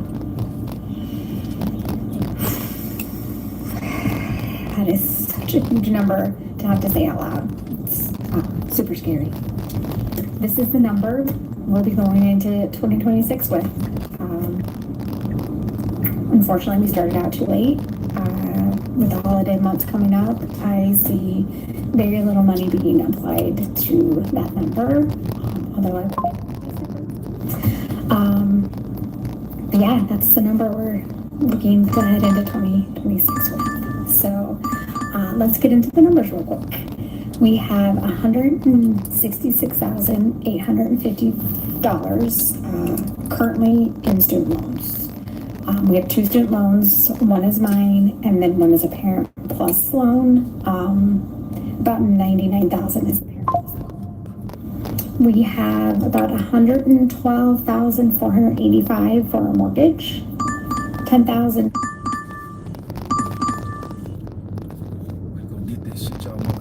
hell? 1,522 for a car payment, it's just one car. $6,042 in credit cards, $3,022 in personal loans, and then $3,404 in medical miscellaneous debts. So there we are. Those are the numbers we are working with, and we are gonna try every side hustle possible to dig our way out in 2026. So here's an interesting chart I wanted to share with you. Regarding the cost of living for the American Dream now, one recent estimate is about $5 million over a lifetime for the dream, which is components of home, kids, retirement, etc. And also 74% of Americans say that their costs have risen, with many saying they're paying $100 to close to $800 more per month just to keep up. Now, if you're paying just $100 more a month, that's not really that impactful, but $800 more a month, where is that money coming from for many people? So here's the situation that my family and I are in. My husband is a government employee and he works for the state police. He also owns his own computer business and he gets about 15 hours a week. He also bartends when it's available, but right now in our town, the bar is very dead. It's not busy like it is in the summer times. I stay home with our 3 children because daycare is $1,000 a month for 3 kids. So my husband at the police, before taxes are taken out, makes $3,600 a month. We paid for daycare. That would be more than what he makes at the police.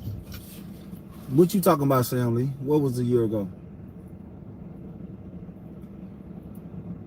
I cannot find a job that would cover that kind of financial burden. I just made a grocery pickup order and we do get EBT. We get $119 a month. And so we use the last little bit of EBT that we have to pay for the food that will probably last our family for the next week. On top of that, our car insurance went from $298 to $540 a month. Our property taxes increased, and so that means our mortgage increased. Inflation is incredibly high. Grocery prices are incredibly high. And gas prices are incredibly high. I texted him today and I said, I don't know how we're going to pay our insurance, which is $540 a month. I don't know how we are going to pay for our phone bill because that is $300 a month and we do not have brand new phones. We do not have a payment plan. That's just how expensive it is to have two phone lines at AT&T. Yeah. See, back in the day, we used to have to drive, like what you just said, Rick, we used to have to drive an hour away from where I'm at right now. I had to drive way to Tomball just to get to, because they only had one Amazon facility. Now they got thousands of them in Houston. Over the past few years, they've been building them hoes crazy. When you take an Amazon flex, you can choose which Amazon faculty you want to go. You ain't got to go. They got them everywhere. They got them close to you now. Cause a lot of them like owned by regular people. Like people that be getting, like when they get their checks, they don't have Amazon on their checks. They got the people, whoever they working for, that bought in the Amazon for $10,000. They open their own facility. Amazon will give you your own routes for $10K. One down payment, and you pay the rest of your shit for the facility. But just to get in, and they're gonna give you the products. All you gotta get is get the drivers. You good. You're gonna get rich over it. You're gonna be a millionaire before the year over. Only thing about it, the motherfucking them workers quit when they see how hard that work is. They quit that shit. There we go. Y'all go to Banger. We about to go to the rich people, man.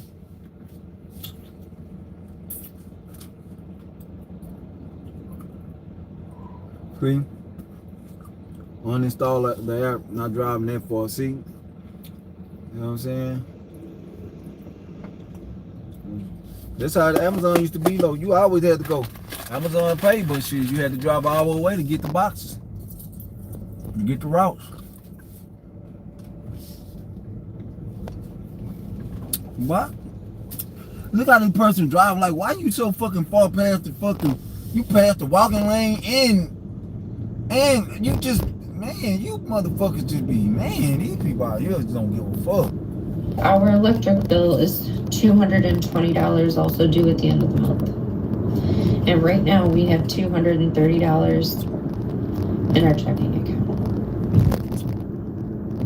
And what we needed for food was not covered fully by UET, so I had to pay $89 out of pocket to get the rest of the food that we need. This can only last us about a week and a half.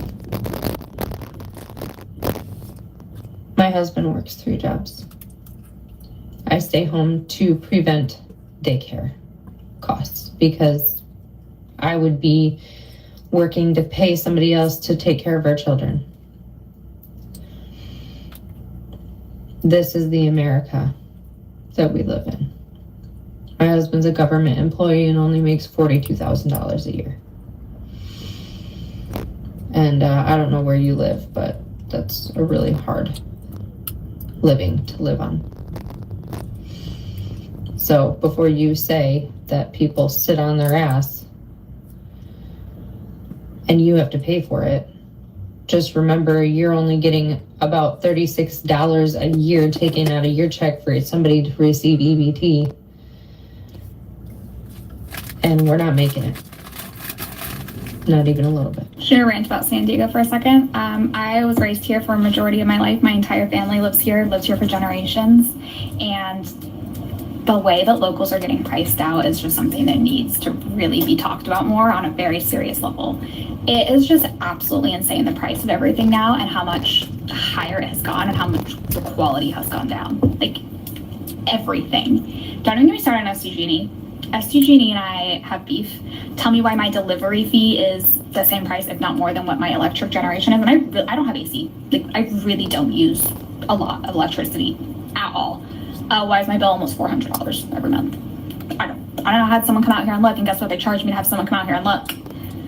And they found nothing. They're like, that's just normal. No, it's fucking not. Traffic. Why is traffic start at 2 p.m. and why does it go till 7? Good luck getting there. It's like you're almost imprisoned in your house between the hours of 10 a.m. and 2 p.m. And then if you want to go out after that, you better wait till after traffic after 7 p.m. Going out to eat. Prices have skyrocketed. Absolutely skyrocketed, which I get, like, servers and stuff and like these businesses have to stay open, but it's gotten to the point where it's like I can't even go out and eat anymore. It's just so much money. And the quality has like significantly decreased. It's just like not even worth it at this point. Groceries here, absolutely ridiculous. And I like try and go to grocery outlet, or I try and go to Costco when I can and get what I can. But I mean, sometimes you have to just go to the other, like the Bonds or the Ralphs, and it's just ridiculous how much they're charging. And then don't get me started on like gas, $5 a gallon, absolutely ridiculous. Rent.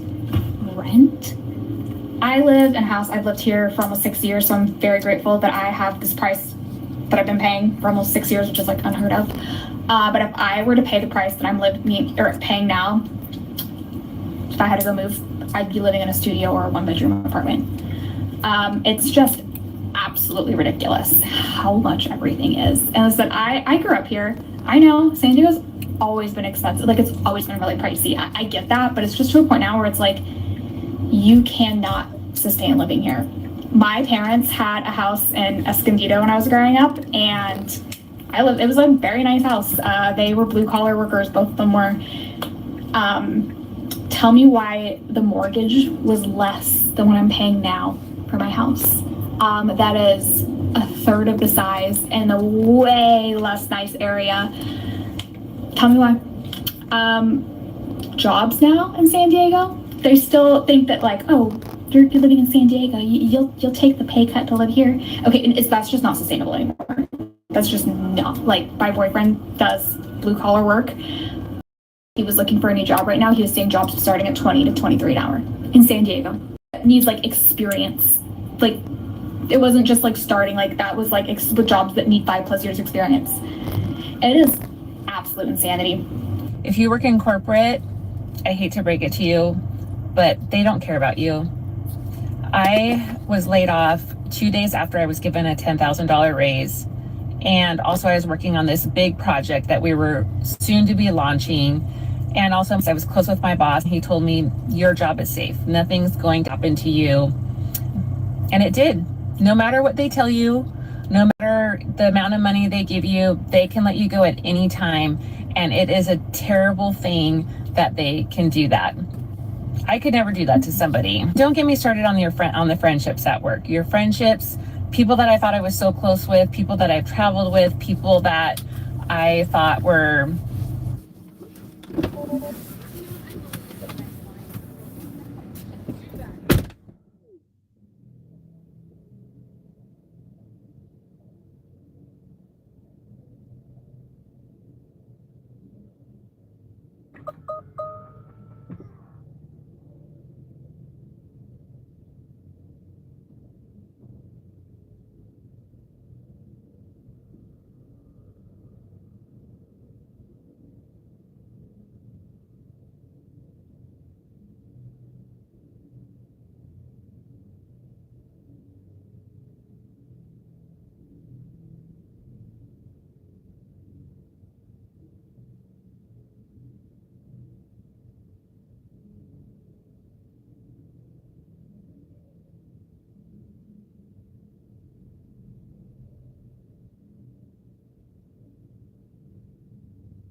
Them thotties around here.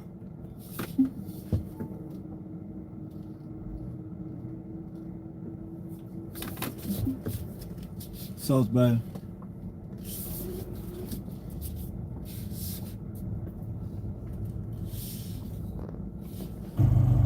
Some of my best friends haven't even called to reach out, nothing. So don't put your blood, sweat, and tears into a company, into people that just aren't going to care. They don't care. If you are a healthcare worker, you need to get your affairs in order right now. Like right now. And let me tell you why. We have watched federal employees lose their jobs over the last 10 months. This is hundreds of thousands of people. People who we would have never thought would have lost their job. Like everybody knows in the federal government, that's like a lifelong career. They have lost their jobs by the hundreds of thousands. We have watched the tech industry where thousands of people have lost their jobs. We are currently watching a ton of people who work at the airport and the airlines beef. Say, man, a nigga take all my jobs from me. Hey, somebody getting robbed tonight. Fuck it. Somebody coming out for it. That's just what it's about to be. Motherfuckers with all the money, that's why they got them tunnels and shit, because everybody that's on top of the surface, on top of the surface, they getting got. I'm telling you. That's all it's gonna be. It's gonna be a real chaotic ass place. Yeah, I used to do that shit. I used to borrow that money and not pay it back. I wish I'd never done that shit, because if I would have kept borrowing it and paying it back, I'd have a higher limit to use it until I would have been able to use the shit until I borrowed so much that I could start my business. But yeah, I would do it once I get rich, but I wouldn't have did it. I wouldn't have did it like that. I help a broke. Well, you right. Every time I help a broke friend, they fuck me. I ain't lying. They fuck me every time. I can't even think of one time I gave a broke friend some money and they gave it back. Or I kept letting them borrow and they ain't pay it back.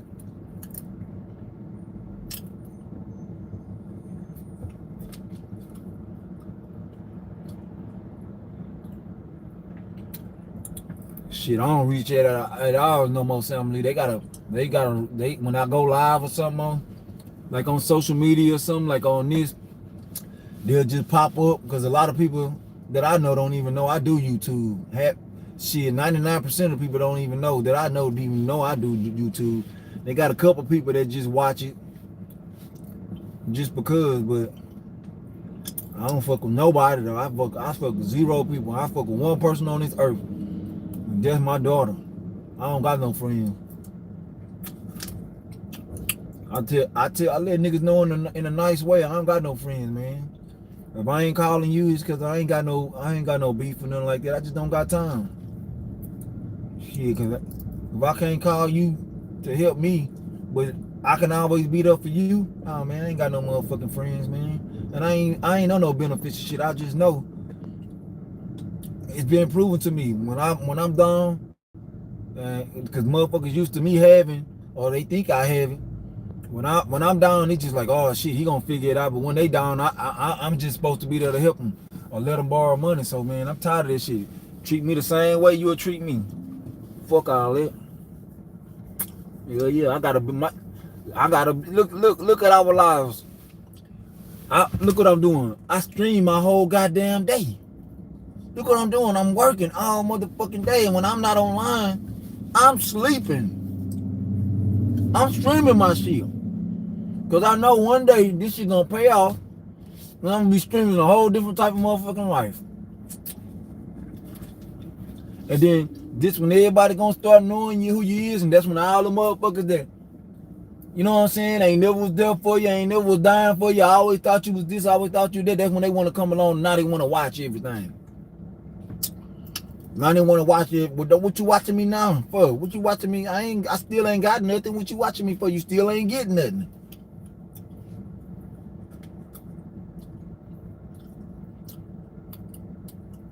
Real talk, Sam Lee. Couldn't have been said better. This job and this money has always looked out at me on everything, man. This motherfucking job just paid $8,000 worth of goddamn traffic tickets for me. I ain't tripping. I was dead broke, and guess what? That shit running right back up. That's what this job doing for me. You know what I'm saying? If I would have lost my license, I don't know what I would have been, or what I would have been doing. I'd have been shit out of luck. If it wasn't for gig work. If it wasn't for gig work, I'd be on my ass right now. On the streets. So I wouldn't have no way to pay my bills. No way without this shit. Yeah, I can go get a job, but the job ain't gonna, you gotta wait to get the job. You gotta wait to get hired to get a job. But where I would have been while I'm waiting on that job though? On the streets. On the motherfucking street.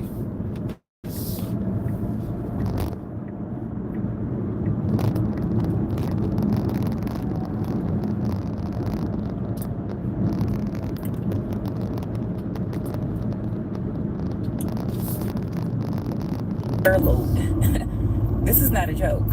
once the Medicare or Medicaid cuts start next year, I fear that healthcare workers will be next. They will be reducing costs by any measure, and that means firing us, nurses, doctors, PAs, MPs, CNAs, all of us.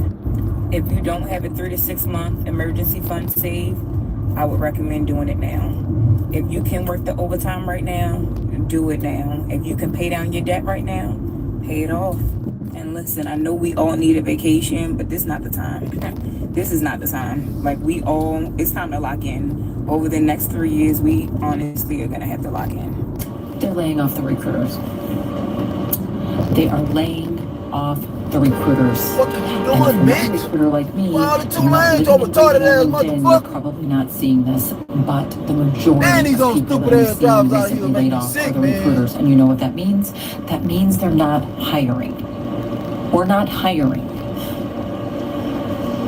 And they are going to tell you that it's because this work is being replaced by AI, but we are not there yet. Not collectively. We still need recruiters, and they're being laid off in massive numbers. And I have not seen this since 2008, when things were really bad. Phone call, Rick. Phone call. That's 4 cars, Rick. Probably just how this motherfucker down there hit me just now. Driving in 2 goddamn lanes, veering off in 2 goddamn lanes. That's 4 cars that's just wrecked right there. 4. Motherfucker, half this shit is illegal ass motherfuckers that's used to driving on the wrong side of the goddamn road. These people don't know how to drive, man. These people don't understand what these signs is. None of that shit. You really gotta be careful, man. You can't, man. You gotta drive.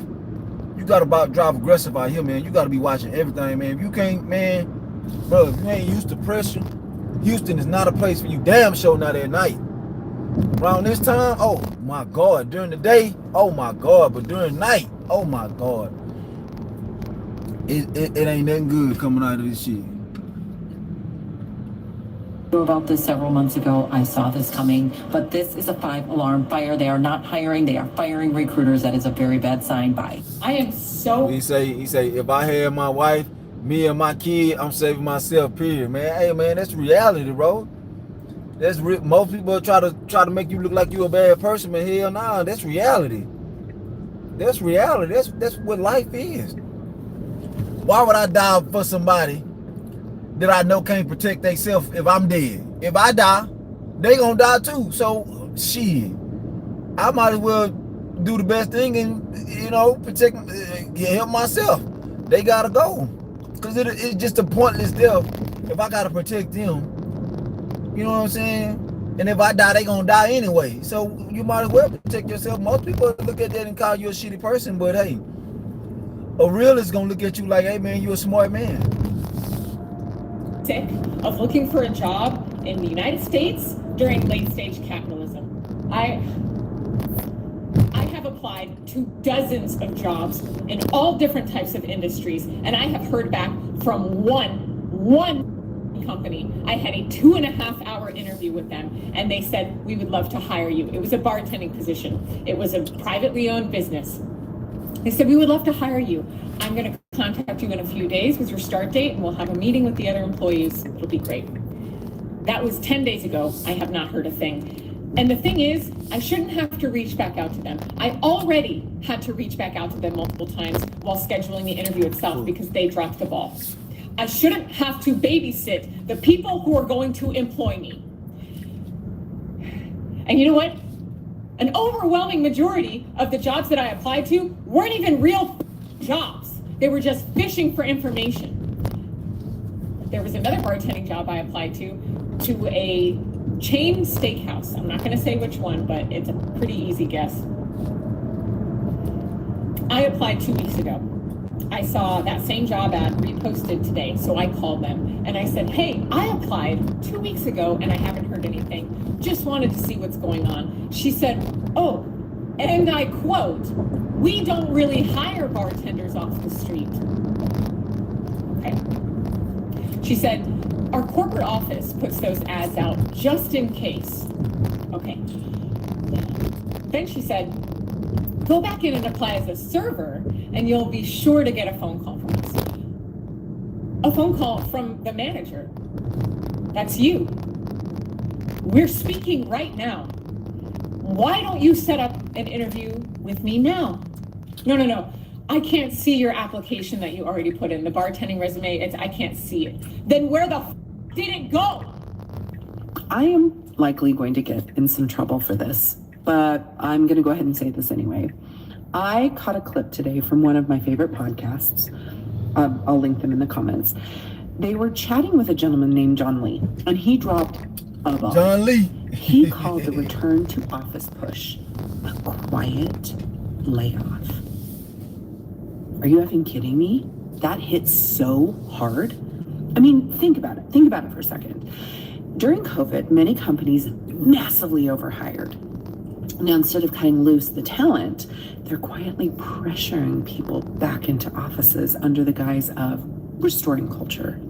Here's the real kicker. 73% of companies will require employees to be back in the office 3 or more days a week by the end of 2025. That's nearly 3/4 of businesses turning attendance into a subtle form of downsizing with no official layoffs.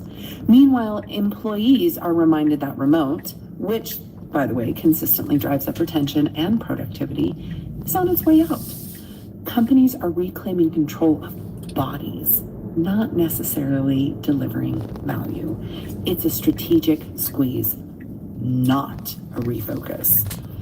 This isn't about boosting performance. It's about trimming staff without triggering an HR mess. And if you're hearing more chatter about, we're an in-office culture, then talking about your compensation, that, my friend, could be your warning.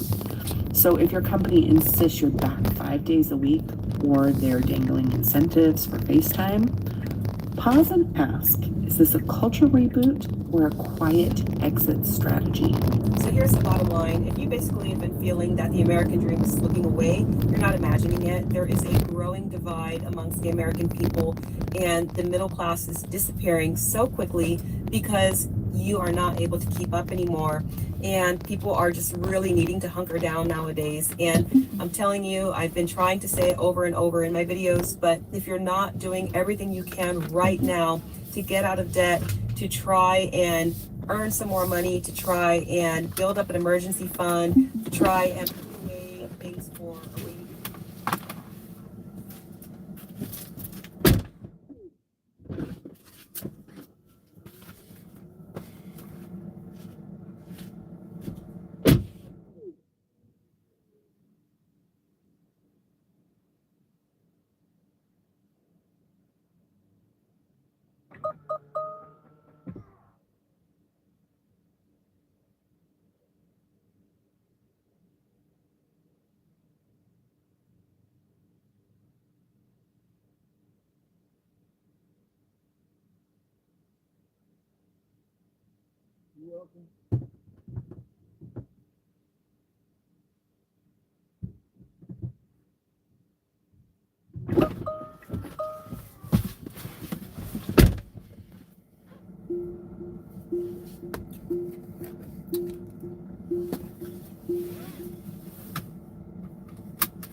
Your dad's storage, you put your ass in time out too.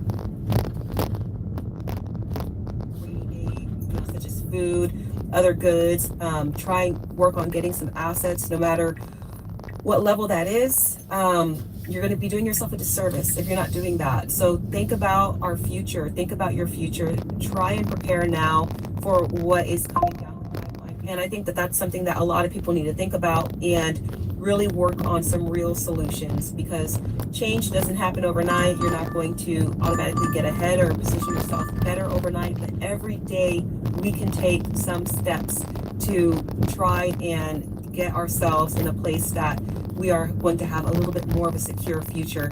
That looks different for everybody, depending on where you live, what stage of life that you're in, what type of resources that you have, who's around you, what's your support system.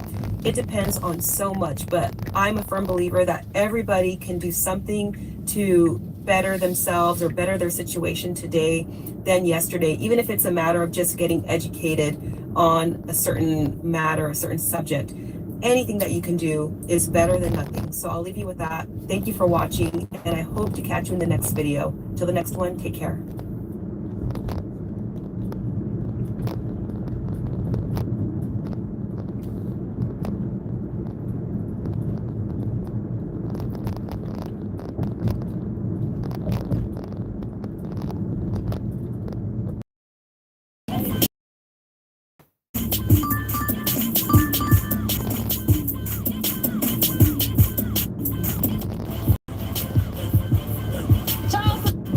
They love you.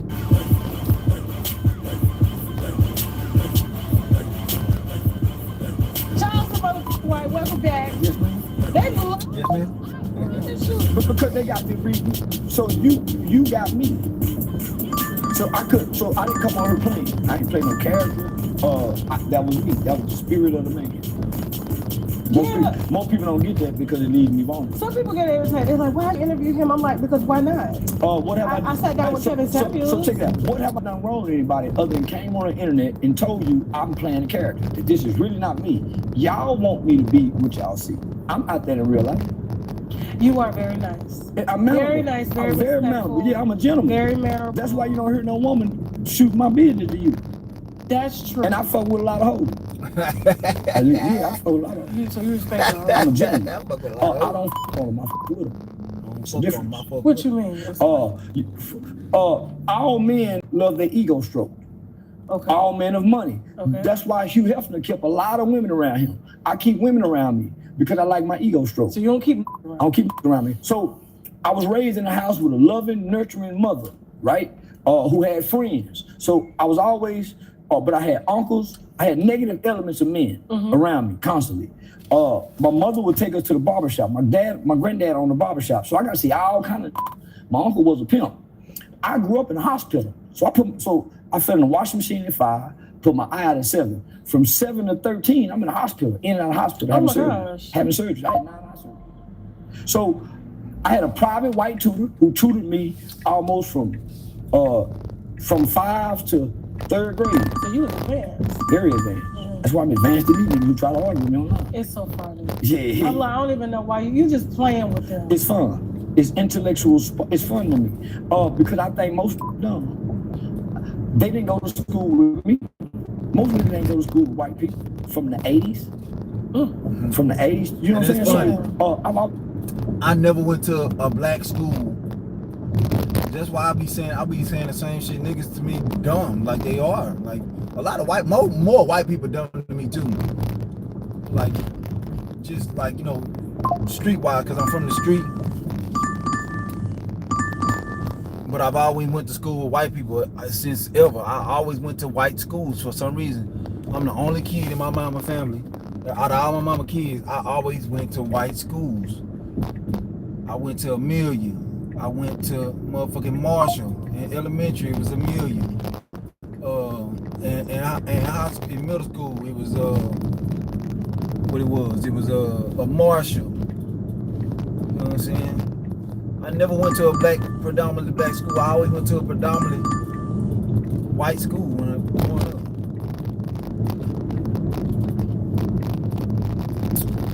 So my learning was way more advanced than all my peers. I used to always be called a white boy. I used to always, because I naturally didn't like slapping and shit. I'm not that guy. I can get gangster because that's where I'm from. I grew up. But do I like that shit? Hell no. I've already had a higher education than most black Americans. Come on, Cat Williams. Yeah. So you gotta think. Y'all met yet? He don't like me for whatever. That's what I hear. No way. That's what I hear. He don't like. So you gotta think. I lost my eye, so I couldn't go to school. Okay. So I was partially. So after I have an eye surgery, this eye probably couldn't open for months. So I had a tutor. So I was taught oral. I can hear things and retain information. I never really got to play with children. I was always in the hospital, nurtured. So yeah, I was always around adults. So it's a lot of shit been poured into me. So my mind and the information I have is like a file cabinet, but I don't know what's in there until people talk to me. You always wondered why that app didn't exist. Now you can make it. Meet Replit Agent. Want a custom workout plan? Make an app for that. Have a great idea at 2 a.m.? Make it. Most black people, I gotta dumb down. I always been like that in school. I didn't say all, but most married men, I have been one for almost a decade, are living in a cycle of disrespect that is so torturous. They look at single men wanting to get in as absolute fools. Hey, I ain't lying, that boy spoke so much for the fact I got me fucked up, bitch, bang on the check, respect me. If a bitch don't respect me, bitch, you ain't bitch shit, ho, you can beat the motherfucking dough. Bitch, you can motherfucking go. Ain't no motherfucking hoe. It is your boy Rome back with another video. If you're new to the platform, welcome to the tribe. By the end of this video, I hope you subscribe. So, I got a video for you guys that was sent to me by one of my subscribers, and when I saw the title, immediately it caught my attention. And when I started watching it, I was like, before a word was even said, I was like, oh yeah, I'm definitely reacting to this. And the reason why is because this is actually a brother that I sort of kind of met in a way. I had cross conversations with him on Richie Mack Zoom to Thailand's channel on one of his panels a while ago. And when I saw him, I was like, wait a minute, I know this ninja. You know what I'm saying? I'm like, oh nah, man, yeah, I'm definitely reacting to this, man, because bro, he be speaking truth, man. And then when I saw the amount of subs he had, I was like, oh nah, I definitely gotta show him some love, man. So, you know, as always, I'll leave the link in the description if you guys want to watch this in full. But cool older OG, bro. OG all the way, bro. Cool guy. Please go subscribe to this brother channel, man. He be speaking nothing for facts, man, and he travels as well. So yeah, man, let's go ahead and get into this. I think the name of it is what, married men don't tell single men, or something to that effect. But yeah, let's go ahead and get into it. Now you notice I said most, I didn't say all, but most married men, I have been one for almost a decade, are living in a cycle of disrespect that is so torturous. They look at single men wanting to get in as absolute fools, because it's a he who feels it knows it. Especially if you've been married and been divorced and you've experienced time on that prison colony in the West, that is, in an environment, in a man-hating culture where men get disrespected on a daily basis. Or even if he's a masculine man, you have to check disrespectful behavior, depending on what community you're in, maybe on a weekly basis. In the community, twice a week probably. You have to check disrespectful behavior, because that woman, if she is a part of that matriarchal culture, every week she is trying to clip your balls and turn you into a simp-ass dude that only serves her and worships her. And you have to basically have this power struggle. That's what I was talking about. Forget the word marriage. You think about power struggle. If you're in there with some indoctrinated feminists or certain ideologies about men, or these egalitarian ideas about masculinity, manhood, and relationship. She doesn't want to be under your leadership. She wants to be under your wallet. And all these strange ideas is coming into your household from the culture, from other women, from old feminist aunties, and maybe her mom was a feminist, and you're dealing when you're battling with this stuff. When you see that guy parked in the park after work, and he sits in the park 2 hours staring at the river or staring at the pond, and he doesn't want to go home, that's that dude who's just getting his moment of peace, building up some resilience, building up some strength to go in there and face this disrespectful, egregious woman that's waiting for him. Yeah, because that's exactly what I was referring to when I was reacting to that video the other day of the woman over here talking about it'd be way more peaceful without y'all in our house. And I'm thinking to myself, if that's so true, then explain to me the exact same example that I gave you guys. He literally just mentioned that.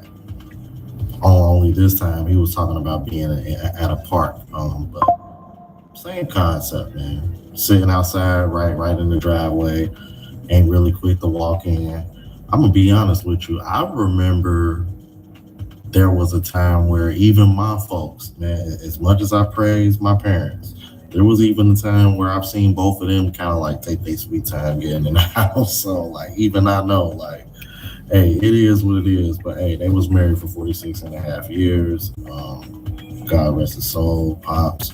But yeah, man, that's wild, bro. But shit's real. Frontify simplifies brand management by centralizing guidelines, logos, icons, images, videos, and templates in one customizable space. Our platform makes it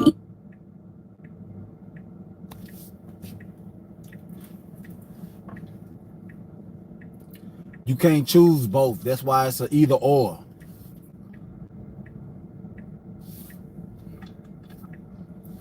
If you want to answer the way you want to answer, go make your own question.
easy to collaborate, enabling teams to create and share brand consistent assets. Behind the scenes, metadata tagging enhances searchability so everything remains easy to find and use. You see guys like me, even as an older guy, how peppy and how much energy I have, and I'm always working out, I'm always in the gym.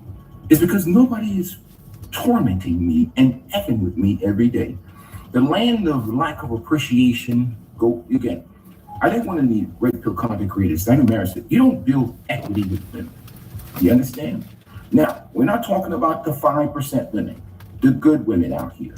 Salute to you, sisters. There's guys that are successfully married with women that pour into them, that are not trying to emasculate them every day. They're not trying to disrespect them every day. Salute to you, women. Salute to you, masculine brothers. Again, men have to take responsibility for their choices. Pick good women that follow under your leadership. And when women get to the point where they no, I wouldn't say nothing. I would just say answer the question. They don't want to fall under your leadership. You have to develop a level of indifference, and you might have to get rid of that woman because your life is going to end shortly from the stress and the cortisol level that's going to be built up, and you're going to get sick. You're going to get sick. Many men do, and they leave this earth early. But we don't want to talk about it. So the problem with single men is they have misinformation, and they're programmed on this disposable 1930s mentality. And naturally, men want to be with women. It's natural. But that's why I talk about adaptation on this channel. Only the 5% women you can live with. Otherwise, you're signing up for cock and ball torture. And it's going to be painful. Trust me. You see dude looking at him, he can't sing. So imagine this. Imagine this. Imagine somebody takes a cylinder block and drop it on your toe and you can't scream. Right? What's that quote? What's that quote? Some men live quiet lives of desperation and go to the grave with their song unsung. And that's the truth of it. It doesn't matter what economic level you are. If you're living in the West, once you sign that contract and the state gets involved in your life, your power and leverage is really based upon the woman and how much respect she has, because she has the state on herself. Hopefully you get a good legal contract. And salute to the lead attorney and other men who help men set up the legal framework. Better to be married in a culture or a society that has good marriage laws. Like, for instance, Kenya has excellent marriage and divorce laws. The Philippines is great. I'm not saying men should go to these places. Or even in here in America, you have good contract laws. And there's things that hold people accountable, because there's no accountability for the opposite gender in this culture. And guys like me who has escaped the plantation.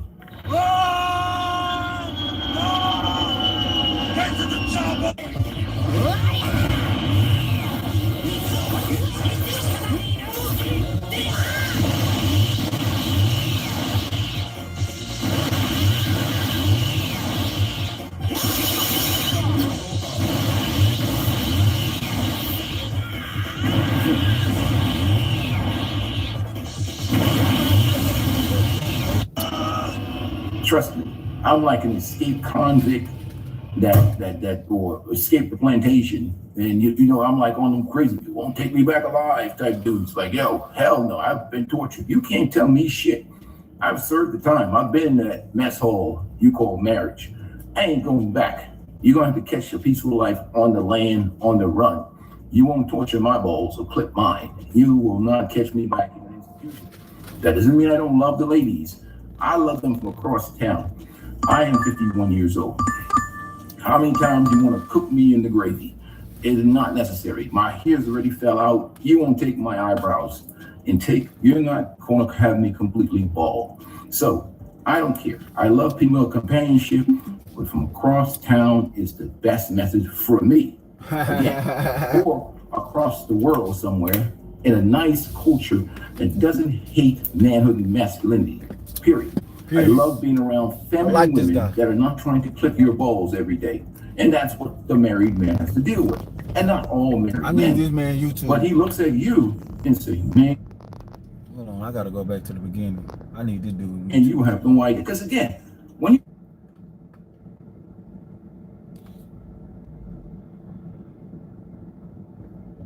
now you notice I said most. I didn't say all. But most married men, I have been one for almost a decade, are living in a cycle of disrespect that is his name is A Peace. They look at A Peaceful Life. That's the name of his YouTube channel. This guy right here. As absolute fool. What up, Will? Because you see, he who feels it knows it. Especially if you've been married and been divorced. H-Town, baby, H-Town. You've experienced time on that prison colony in the West. That is, in an environment, in a man-hating culture where men get disrespected on a daily basis. Or even if he's a masculine man, you have to check disrespectful behavior. It's really all about the type of person you is, man. The type of person you is, you can go anywhere and be peaceful. You know what I'm saying? Because it's gonna be fucked up people all around you. You just gotta know how to have the mindset to, you know, not let them get to you and make you take you off your spot, take you out your place, trick you out your spot. You can't, you know what I'm saying? There be a lot of these white motherfuckers that be ready to knock the fuck out, slap the shit out of and shit, but I know how society is, so I don't let them get to me. Yeah, I check their ass, but for me putting my hands on them, I gotta let them make it, you feel me? But for the most part, I would say like 93% of the time it's peaceful. It's just every now and then, like anywhere in the world, you just run across assholes and dick ass people, because you know they just wasn't raised right. And you know what I'm saying? Money makes some people think that they're above people in their color, And it's a lot of white people, rich, white, stupid ass white people around here. And black people. But it's more white people around here that just be fucking with a nigga. And think they can, and think like a nigga gonna let them talk to them anyway, because they live in these apartments where they servants are black, and they, you know, the servants ain't gonna do or say nothing because it's their job. So when they went across a nigga like me, they have a wake up call to reality, because I get in their shit.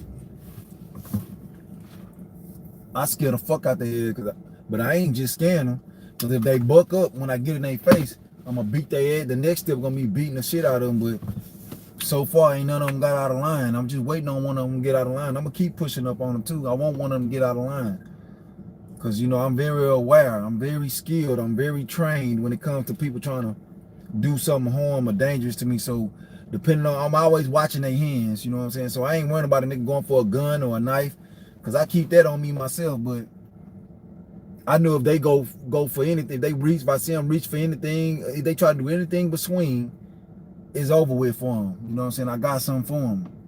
Before they reach for whatever they reach for, I don't care if it's mace, a gun, or a knife, by the time they reach for it, trust me, they done. They out of there. Because I ain't gonna never do nothing to nobody unless I'm all the way up on them to where I'm in arm's length, where I can, you know, I can reverse whatever they trying to do. I can counter whatever they trying to do. Whatever they trying to do, I'm gonna be too close for them to be successful with doing it before I do what I'm gonna do to their ass. So yeah, I don't just be out here tripping. Hell nah, I move very strategic in life. I'll be on this YouTube talking shit to these motherfuckers, but hey, in real life, I'm a totally different person. Depending on what community you're in, maybe in the community, twice a week probably, you have to check disrespectful behavior, because that woman, if she's a part of that matriarchal culture, every week she's trying to clip your balls and turn you into a... Wow, I just got $260. That's more than what I needed for these tickets. Oh! The Dave app can give you up to $500. Simp ass dude that only serves her and worships her. And you have to basically have this power struggle. You see, that's what I was talking about. Forget the word marriage and think about power struggle, because you're in there with some indoctrinated feminists or someone, certain ideologies about men, or these egalitarian ideas about masculinity, manhood, and relationship. She doesn't want to be under your leadership. She wants to be under your wallet. And all these strange ideas is coming into your household from the culture, from other women, from old feminist aunties, and maybe her mom was a feminist. And you're dealing, when you're battling with this stuff, when you see that guy parked in the park after work, and he sits in the park 2 hours staring at the river or staring at the pond, and he doesn't want to go home, that's that dude who's just getting his moment of peace, building up some resilience, building up some strength to go in there and face this just disrespectful, shout out Turkey woman that's waiting for him. So you see guys like me, even as an older guy, how peppy and how much energy I have, and I'm always working out, I'm always in the gym. It's because nobody is tormenting me and effing with me every day. The land of lack of appreciation, go again. I didn't want to need red pill content creators. I didn't marry. You don't build equity with women. You understand? Now, we're not talking about the 5% women, the good women out here. Salute to you, sisters. There's guys that are successfully married with women that pour into them, that are not trying to emasculate them every day. They're not trying to disrespect them every day. Salute to you, women. Salute to you, masculine brothers. Again, men have to take responsibility for their choices. Pick good women that fall under your leadership. And when women get to the point where they don't want to show you any respect, they don't want to fall under your leadership, you have to develop a level of the indifference, and you might have to get rid of that woman, because your life is going to end shortly from the stress and the cortisol level that's going to be built up, and you're going to get sick. You're going to get sick. Many men do, and they leave this earth early. Maybe we don't want to talk about it. So the problem with single men is they have misinformation, and they're programmed on this disposable 1930s mentality. And naturally, men want to be with women. It's natural. But that's why I talk about adaptation on this channel. Only the 5% women you can live with. Otherwise, you're signing up for cock and ball torture, and it's going to be painful. Trust me. You see dude looking at him, he can't stand it. So imagine this. Imagine somebody takes a cylinder block and drop it on your toe, and you can't scream. Right? What's that quote? Some men live quiet lives of desperation and go to the grave with their song unsung. And that's the truth of it. It doesn't matter what economic level you are. If you're living in the West, once you sign that contract and the state gets involved in your life, your power and leverage is really based upon the woman and how much respect she has, because she has the state on herself. Hopefully you did a good legal contract, and salute to the lead attorney and other men who help men set up the legal framework. Better to be married in a culture or a society that has good marriage laws. Like, for instance, Kenya has excellent marriage and divorce laws. The Philippines is great. I'm not saying men should go to these places. Or even in here in America, you have good contract laws. And there's things that hold people accountable, because there's no accountability for the opposite gender in this culture. And guys like me who has escaped the plantation, trust me, I'm like an escaped convict that or escaped the plantation. And you know, I'm like on them crazy, you won't take me back alive type dudes. Like, yo, hell no, I've been tortured. You can't tell me shit. I've served the time. I've been in that mess hall you call marriage. I ain't going back. You're gonna have to catch a peaceful life on the land, on the run. You won't torture my balls or clip mine. You will not catch me back in an institution.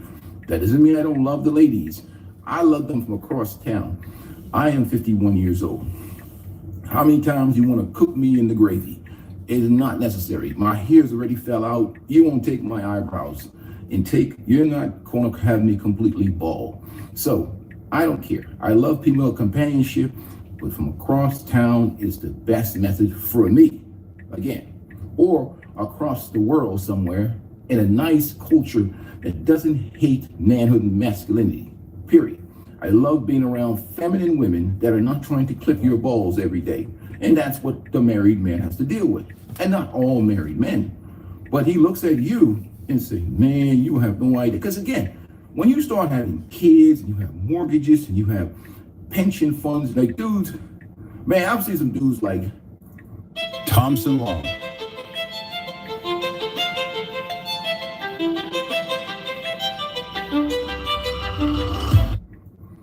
They didn't want to retire over the military because they don't want to pay their soon-to-be ex-wives lifetime alimony. I've had work with dudes on my job that have to pay lifetime alimony, and they stand with this miserable situation, with this miserable broad, because they're like, man, if this woman leaves out of here, I am screwed. Because nobody wants to pay some woman that has not served you well for the next whatever, how many years. And these women are smart too. Some of them won't even remarry. They'll just get a living boyfriend. Have you paying that alimony for a long ass time? That's why they need to change the laws.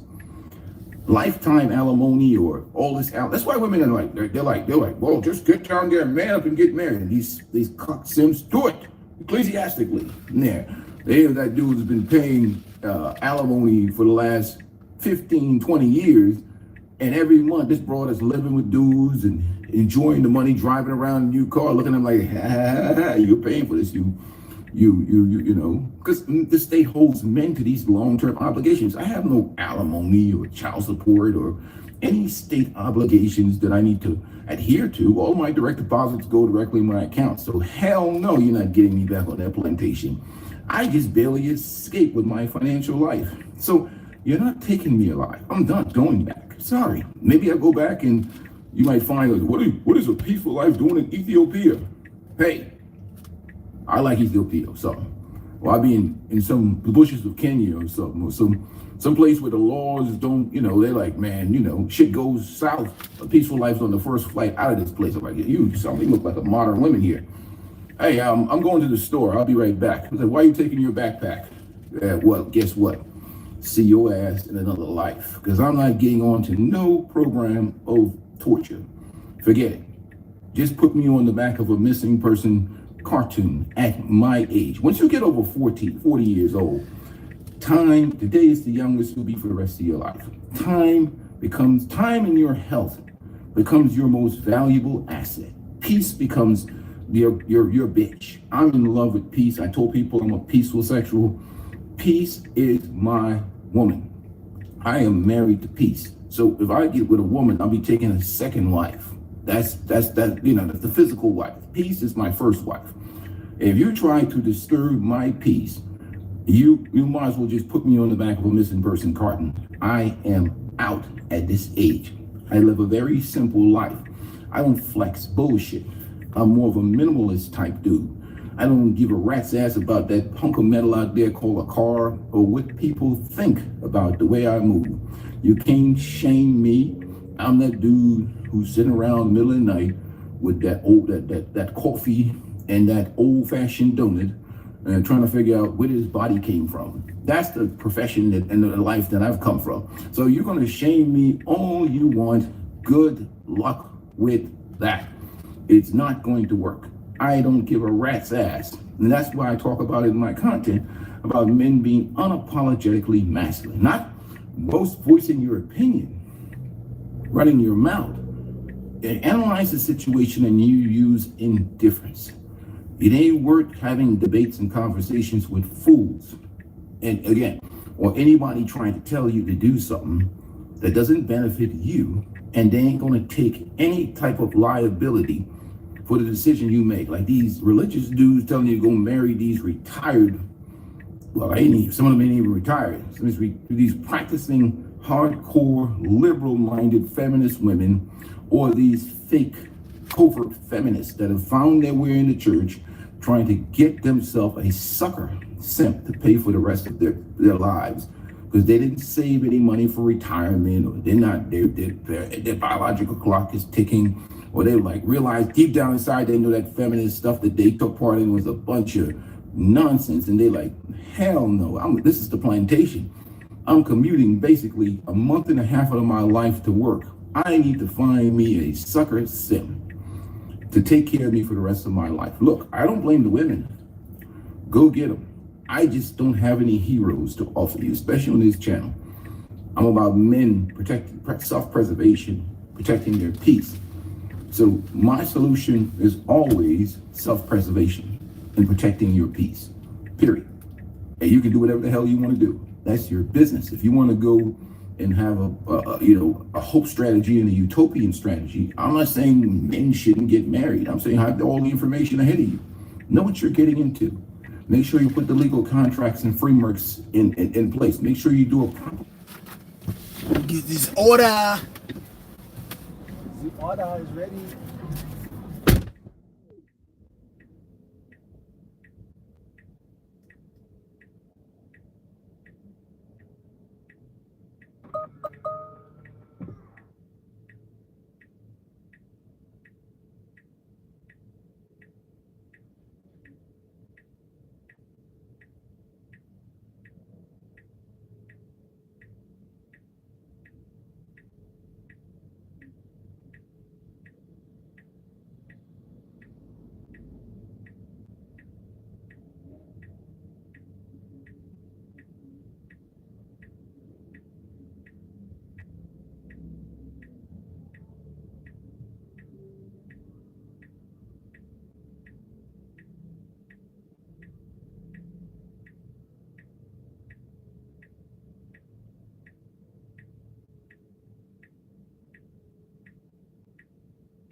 love with sauce, but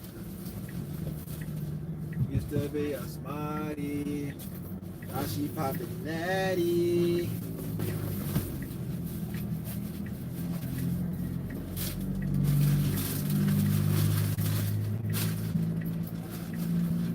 Fuck you heart, that's why I'm breaking your hearts. Broken.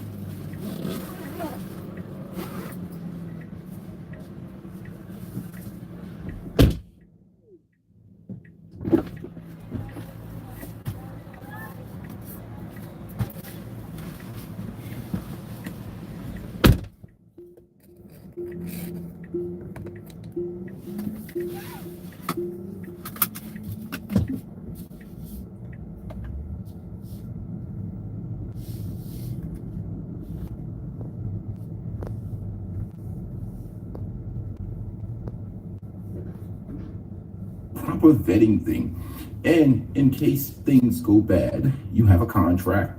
You can at least have the legal, because you're going to be on your own. You're going to be on your own. The married dudes around you, they're not going to want to catch the divorce virus. They're not going to want to catch the bad marriage virus. Most of those guys are controlled by their women. They don't want to hear any bad news. They just want to hear that you're being a good boy over there at the house and there's no problems over there. That's what they want to hear. They don't want to talk to you. They'll roll you under the bus in a second. They will. They will. It's just the way they are, because they're more loyal to the women in the system than they are to you as a friend. So with that being said, like I said, the majority of guys will tell you this because, one, they can't. I mean, how freely can a hostage speak? Hostages can't talk like that. I was not in the place that I wanted to be, but I worked for it. Like, I worked to be where I really wanted to be. I really wanted to pursue my higher education. I really wanted to work for this dream company. This was my comeback. This was the way that I could go back to college. And here I am. I now work for my dream. But this is not all men. But here's the information you got from A Peaceful Life. So sometimes you dudes, you're not lonely. Loneliness is just horniness turned upside down. Go find yourself some friends. Get outside. Find some purpose. Find some activities to get involved in. Trust me, what you really miss,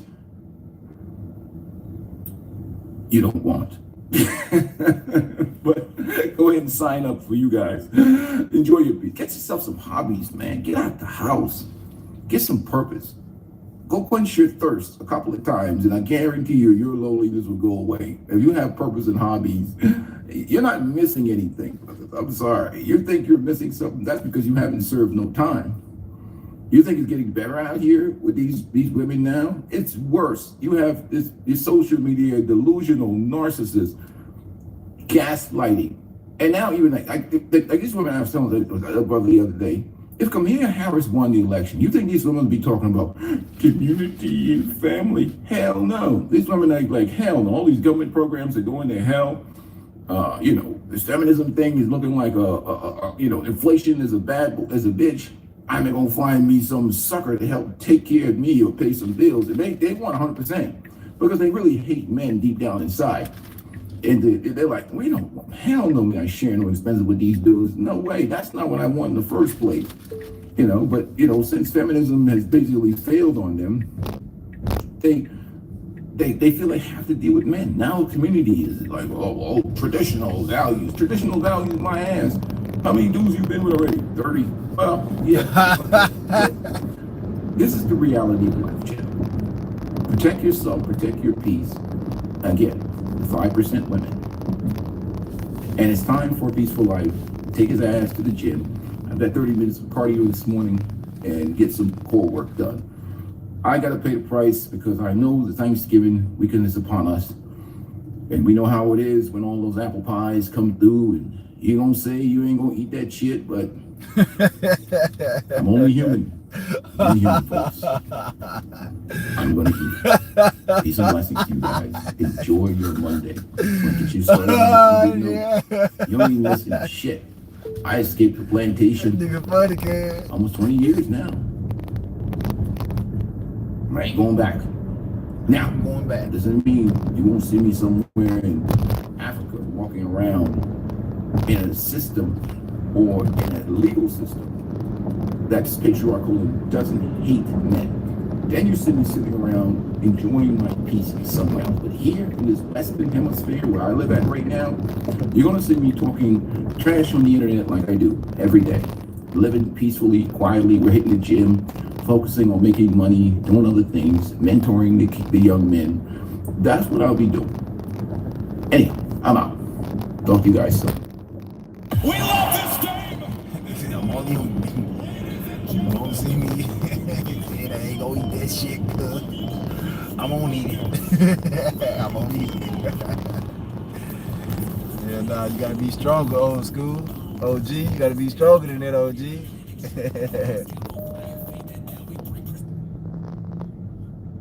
This is the cheapest way to live in America. It's the same thing as living in a van or a bus or an RV in the desert, except hear me out. People are just weird, bro. I just quoted somebody $7,900 on a mortgage, and they went, okay. And I went, you can't afford that. And they went, yeah, we can. And I go, no, you can't. And I go, can you? I go, look, there's one thing between qualifying, there's another thing between affording. You can't afford this. So what happens if nobody can afford anything? If prices keep going up like they have in the past 5 years, what happens in 5 more years if they keep going up at the same rate? So he put out his economic data and said that the real math or cost of survival for a family of 4 in the United States is $140,000 a year. I'm starting to not even see like the point.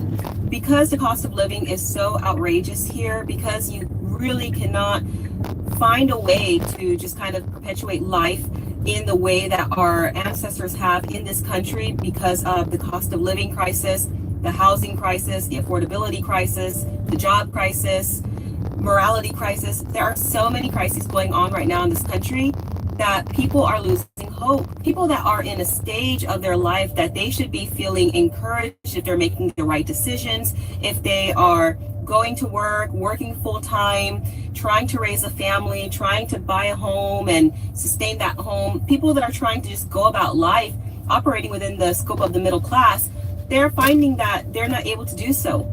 Nowadays, it's like you have to make almost 6 figures or above 6 figures to feel comfortable. This makes me angry in a way that has nothing to do with the parties. It's human. Because when the Speaker of the House says that Congress can't support a family on $174,000 a year while millions of Americans are expected to survive on $15,080, that's not politics, it's hypocrisy, and it's gross. And they say it without blinking. I don't get angry easy, but I get furious at double standards, especially the ones where the powerful ask for sympathy while telling the working people that their suffering is their own fault. I woke up this morning and decided that I was going to check the open enrollment for our health insurance for next year and see what we're looking at for pricing for the exact same healthcare plan, the exact same one. It is going up 600%. I'm literally sick right now. It's just basically point because that's what you're doing. It'd just say, okay, whatever, I'll pay it. Figure that out, right? Or go ahead and cancel our insurance and then not be able to get our medicine, have to pay out of pocket if we have an emergency, and self-pay, which is considerably less than, or we can look into a health share program. Like, I don't understand. Those are our options? Those are our options. And I know I'm not the only one because I have literally been seeing videos left and right, which is the whole reason why I woke up this morning. I was like, you know what, let me check. Let me go ahead and check. How the are we supposed to afford that? Especially when groceries are going up every week. Bills are going up. My electricity bill is insane. I'm starting to not even see like the point, because how the is anyone ever supposed to live, get ahead, do anything they want to do anything besides just pay their bills? How the is anybody supposed to do any of that? And like, what are we all going to do about it? Because at this point, like, enough is enough. So like, something needs to be done, right? So what are we going to do? So what happens if nobody can afford anything? If prices keep going up like they have in the past 5 years, what happens in 5 more years if they keep going up at the same rate? I've seen so many stories from around the world of housing has doubled in this city, or electric bills have tripled in this city. At what point can nobody afford anything? I honestly feel like we're already there. So many more countries are dealing with homeless crises. You hear more and more about cities just becoming absolutely unaffordable, all while there's less and less jobs. Applying for jobs takes years at this point, and if there are any jobs left, they're being taken by robots. So what's going to happen? Seriously, we have to be on the verge of something, right? I mean, it cannot trend this way forever. I just went to the grocery store and bought 4 things, and it cost me $25. A single cabbage cost me $14 in Florida, in the United States of America. It was a fairly large cabbage that made a lot of kimchi, but nonetheless, one vegetable should not be costing $14. I've completely stopped eating meat. I'm a vegetarian now because I can't afford meat. It's just also exhausting. I don't have the answers, and I'm hoping maybe you do. Or what do you think's gonna happen? Because at this rate, I think nobody's gonna have anything in a very short time. And I find that very scary. New York Times just published an article that talked about the increase in prices should the subsidies not continue through 2026, and it's absolutely wild. Let me show you guys. So it says, based on this information, a family of 4 making $130,000 in Maine. So that's 2 people, right? So, you know, that's for a husband and wife who are both working is not a crazy amount of money. So $130,000 a year, their premium could increase up to $16,000 a year, but it actually gets worse. It goes on to say in Kentucky, a couple that's making only $85,000 a year, so right, like one person making $40,000, one person making $45,000, not a crazy amount of money, their premiums could increase up to $23,000 a year. If there's one secret to happiness in my life, it's taking care of the kind of... What?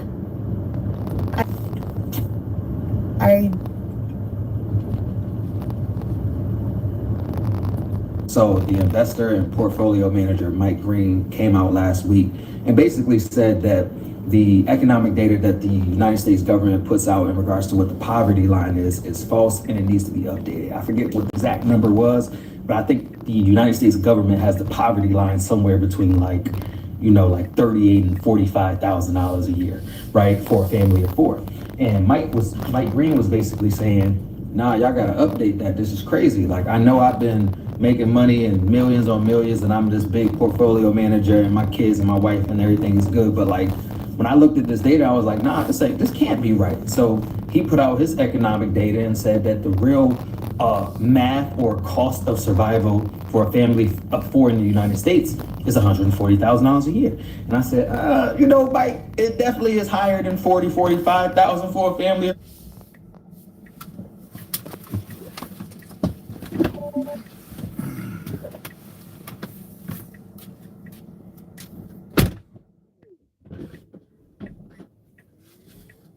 Fucking big ass, gigantic ass.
family of 4, but 140, you might be pushing it.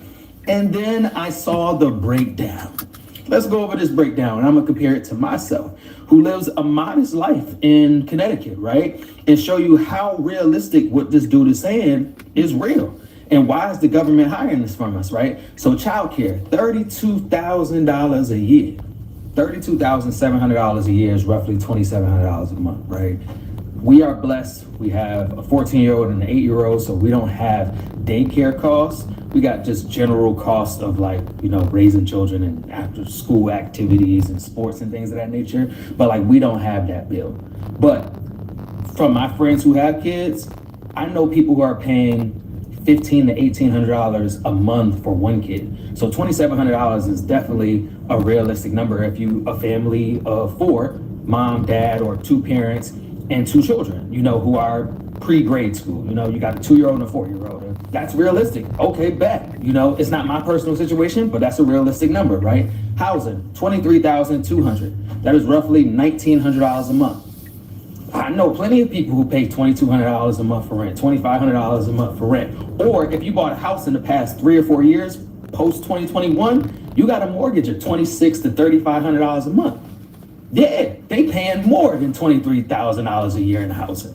You know what I'm saying? Because that housing figure is 19. So, okay, you may not have the child costs, but you probably got the $3,200 mortgage or the $2,600 rent.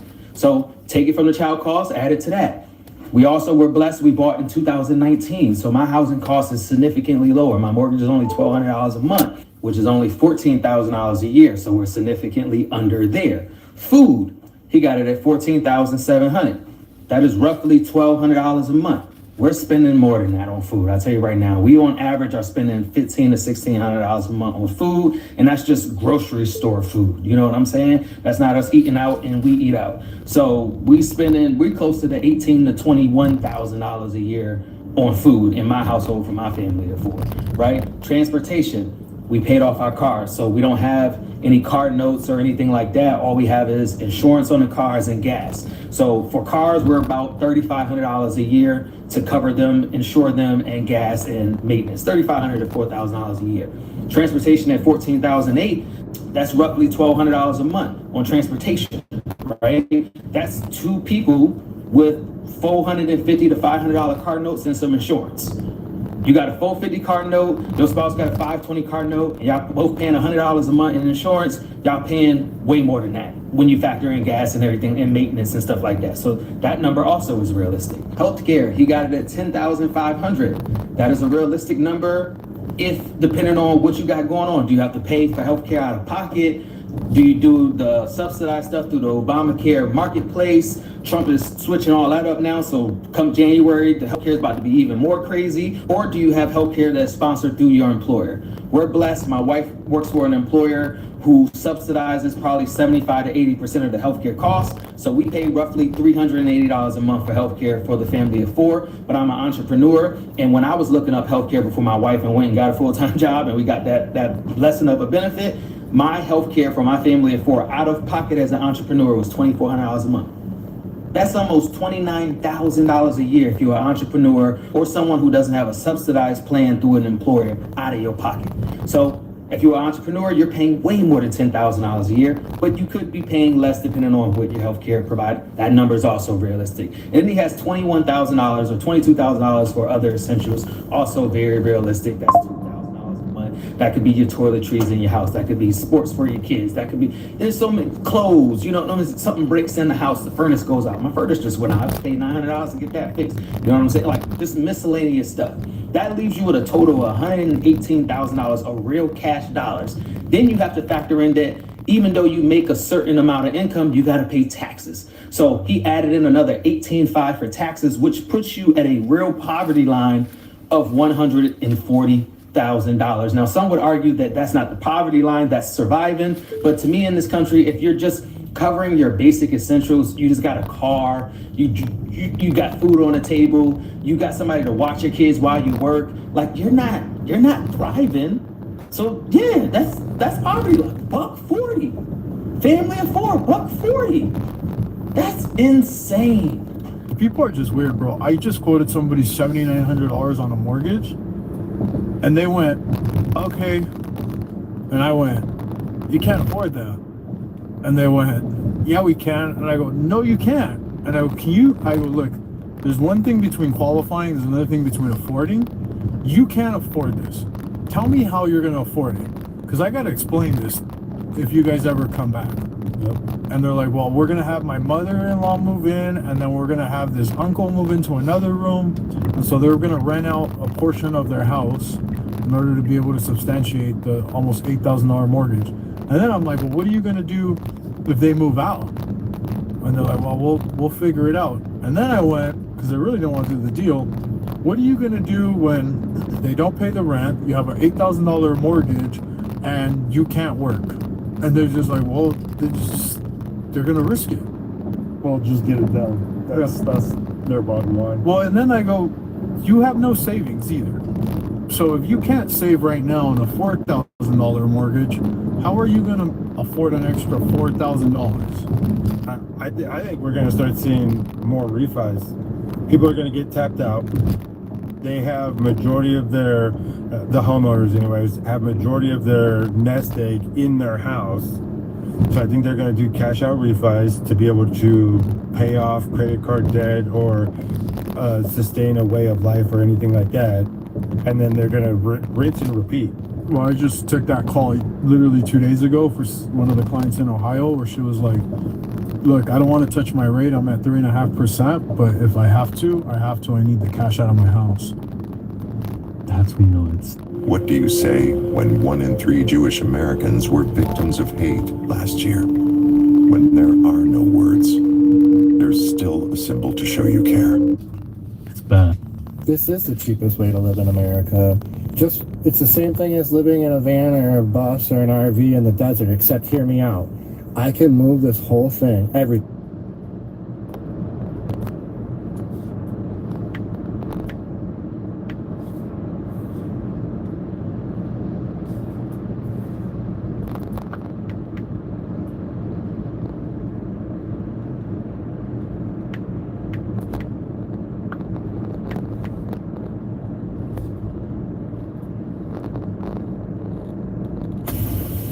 To understand this, you have to go back to what young brother here referred to as the house Negro and the field Negro.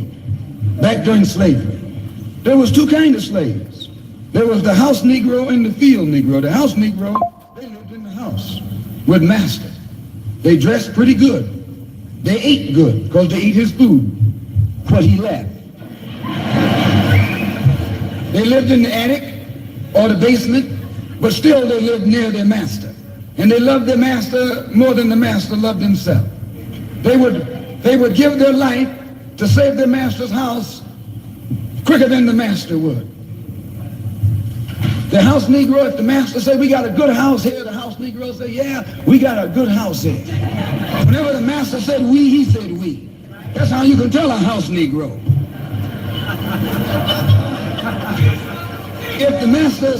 If the master's house caught on fire, the house Negro would fight harder to put the blaze out than the master would. If the master got sick, the house Negro would say, what's the matter, boss? We sick. We sick.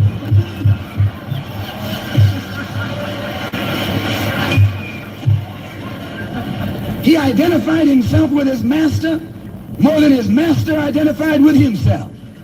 And if you came to the house Negro and said, let's run away, let's escape, let's separate, that house Negro would look at you and say, man, you crazy. What you mean separate? Where is there a better house than this? Where can I wear better clothes than this? Where can I eat better food than this? That was that house Negro.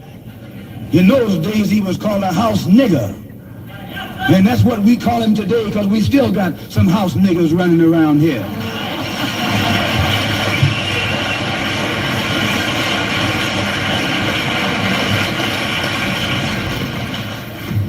This modern house Negro loves his master. He wants to live near him. He'll pay 3 times as much as the house is worth just to live near his master. And then brag about, I'm the only Negro out here.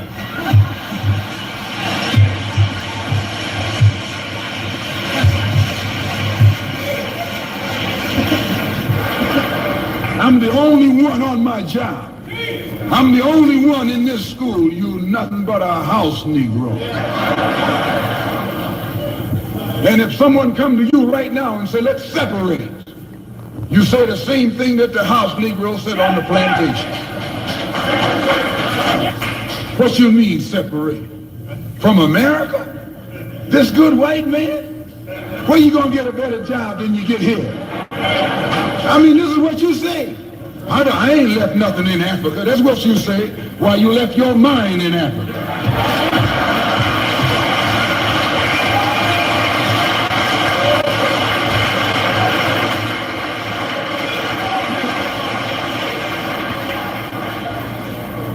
On that same plantation, there was the field Negro. The field Negro, those were the masses.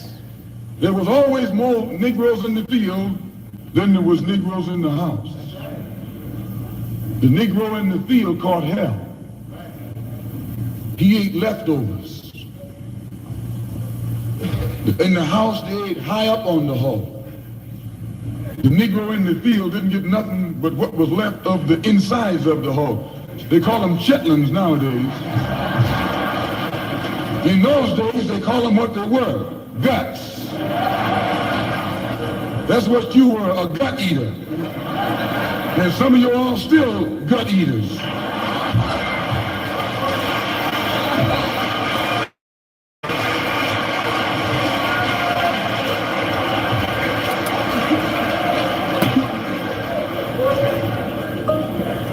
The field Negro was beaten from morning till night. He lived in a shack, in a hut. He wore cast-off clothes, and he hated his master. I say he hated his master. He was intelligent. That house Negro loved his master. But that field Negro, remember, they were in the majority, and they hated the master. That's right, you. Spin to win.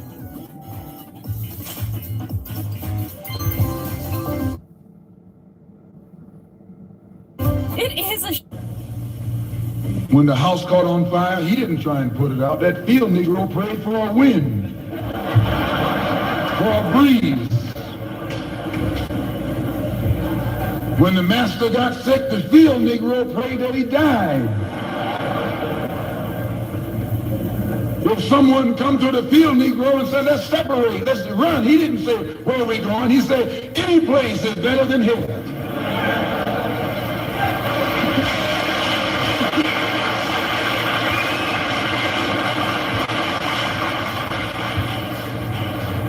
You got field Negroes in America today. I'm a field Negro. The masses are the field Negroes. When they see this man's house on fire, you don't hear these little Negroes talking about our government is in trouble. They say the government is in trouble.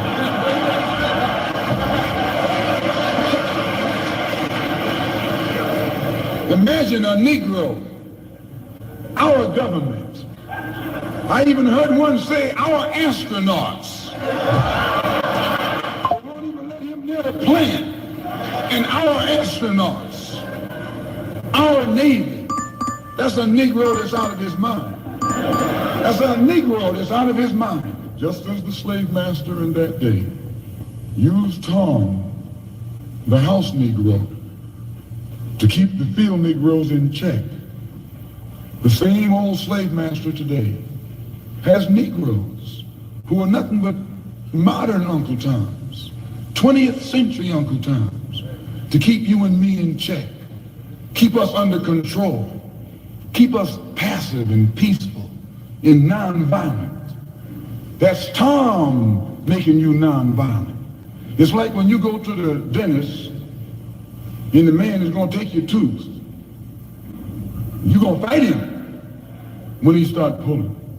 So they squirt some stuff in your jaw called Novocaine to make you think they're not doing anything to you. So you sit there and because you got all that Novocaine in your jaw, you suffer peacefully.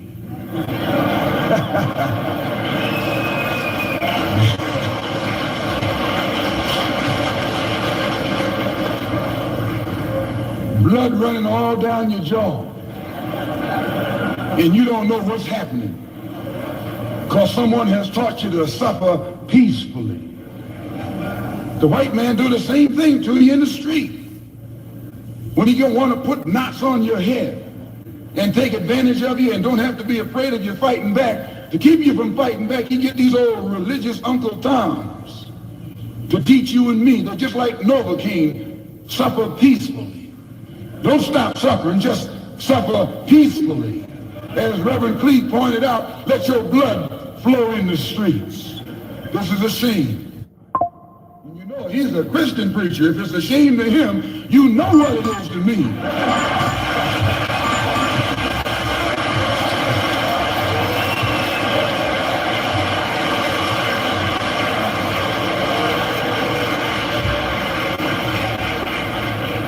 Because nothing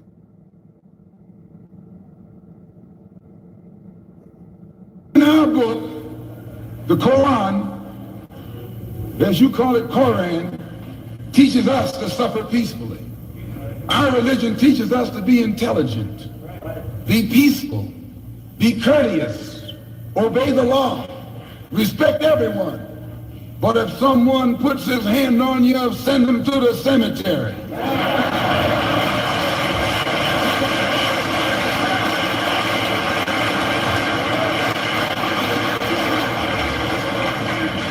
That's a good religion. In fact, that's that old-time religion.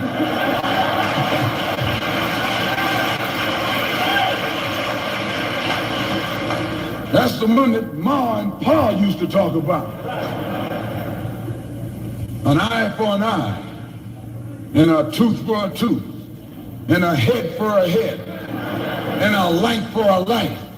That's a good religion. And then anybody, no one resents that kind of religion being taught but a wolf who intends to make you his meal. This is the way it is with the white man in America. He's a wolf and you a sheep. Anytime a shepherd, a pastor, teach you and me not to run from the white man, and at the same time teach us don't fight the white man, he's a traitor to you and me. Don't lay down our life all by itself. No.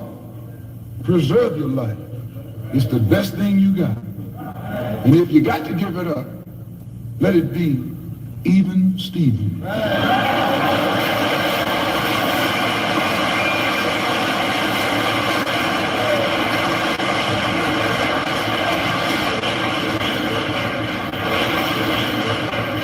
The slave master took Tom and dressed him well and fed him well and even gave him a little education. Gave him a long coat and a top hat and made all the other slaves look up to him. Then he used Tom to control them. The same strategy that was used in those days is used today by the same white man. He take a Negro, so-called Negro, and make him prominent, build him up, publicize him, make him a celebrity, and then he becomes a spokesman for Negro and a Negro leader.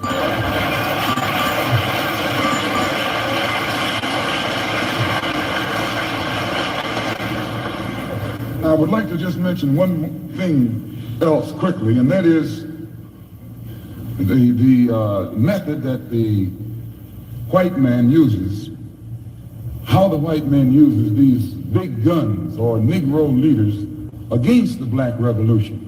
They're not a part of the black revolution. They're used against the black revolution. When Martin Luther King failed to desegregate Albany, Georgia, the civil rights struggle in America reached its low point. King became bankrupt almost as a leader. Plus, even financially, the Southern Christian Leadership Conference was in financial trouble. Plus, it was in trouble, period, with the people when they failed to desegregate Albany, Georgia. Other Negro civil rights leaders of so-called national stature became fallen idols. As they became fallen idols, began to lose their prestige and influence, local Negro leaders began to stir up the masses. In Cambridge, Maryland, Gloria Richardson. In Danville, Virginia, and other parts of the country, local leaders begin to stir up our people at the grassroots level. This was never done by these Negroes whom you recognize of national stature. They controlled you, but they never incited you or excited you. They controlled you, they contained you. They kept you on the plantation. Did you just drop an F-bomb? Indeed I did. A rogue mango flavor bomb. Now that's the flavor this firm needs. You're fired, Jerry. Oh.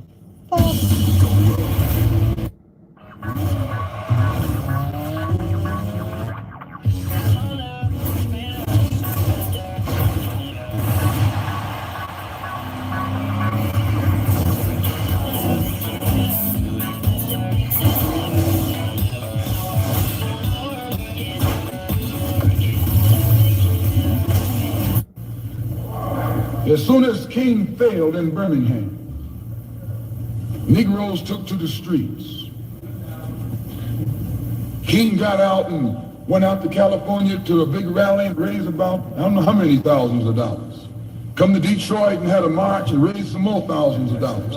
And recall, right after that, Wilkins attacked King, accused King and the Corps of starting trouble everywhere and then making the NAACP get him out of jail and spend a lot of money, and then he accused King and Corps of raising all the money and not paying it back. This happened.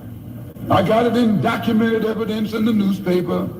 Roy started attacking King, and King started attacking Roy, and Farmer started attacking both of them. And as these Negroes of national stature begin to attack each other, they begin to lose their control of the Negro masses.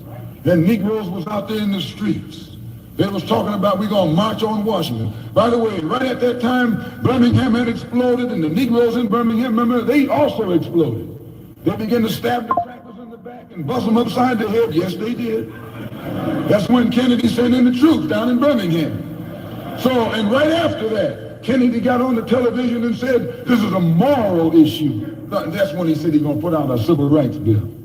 And when he mentioned civil rights bill and the Southern crackers started talking about they were going to boycott it or filibuster it, then the Negroes started talking about what? We're going to march on Washington, march on the Senate, march on the White House, march on the Congress, and tie it up, bring it to a halt. Don't let the government proceed. They even said they was going to go out to the airport and lay down on the runway and don't let no airplanes land. I'm telling you what they said. That was revolution. That was revolution. That was the Black Revolution. It was the grassroots out there in the street. Scared the white man to death. Scared the white power structure in Washington, D.C. to death. I was there. When they found out that this black steamroller was going to come down on the Capitol, they called in Wilkins. They called in Randolph. They called in these national Negro leaders that you respect and told them, call it off. Kennedy said, look, y'all letting this thing go too far. And old Tom said, boss, I can't stop it because I didn't start it.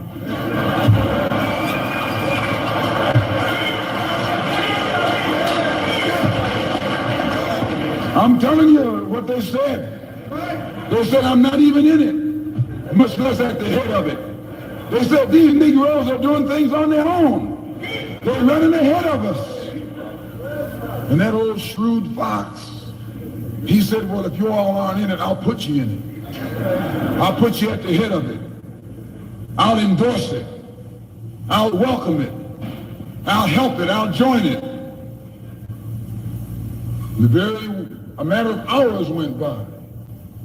They had a meeting at the Carlisle Hotel in New York City. The Carlisle Hotel is owned by the Kennedy family. That's the hotel Kennedy spent the night at 2 nights ago. Belongs to his family. A philanthropic society headed by a white man named Stephen Currier called all the top civil rights leaders together. at the Carlisle Hotel and told them that by you all fighting each other, you're destroying the civil rights movement. And since you're fighting over money from white liberals, let us set up what's known as the Council for United Civil Rights Leadership. Let's form this council, and all the civil rights organizations will belong to it. And we'll use it for fundraising purposes. Let me show you how tricky the white man is. And as soon as they got it formed, they elected Whitney Young as the chairman.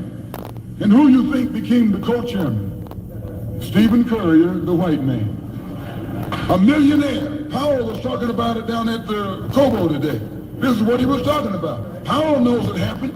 Randolph knows it happened. Wilkins knows it happened. King knows the so-called Big Six. They know what happened. Once they formed it, with the white man over it, he promised them and gave them $800,000 to split up between the Big Six, and told them that after the march was over, they'd give them $700,000 more. $1.5 million split up between leaders you've been following, going to jail for, crying crocodile tears for, and ain't nothing but Frank James and Jesse James and brothers. What you say, Sam Lee? Delivering these packages slowly, not in a rush. There you go. Take your time, do it right.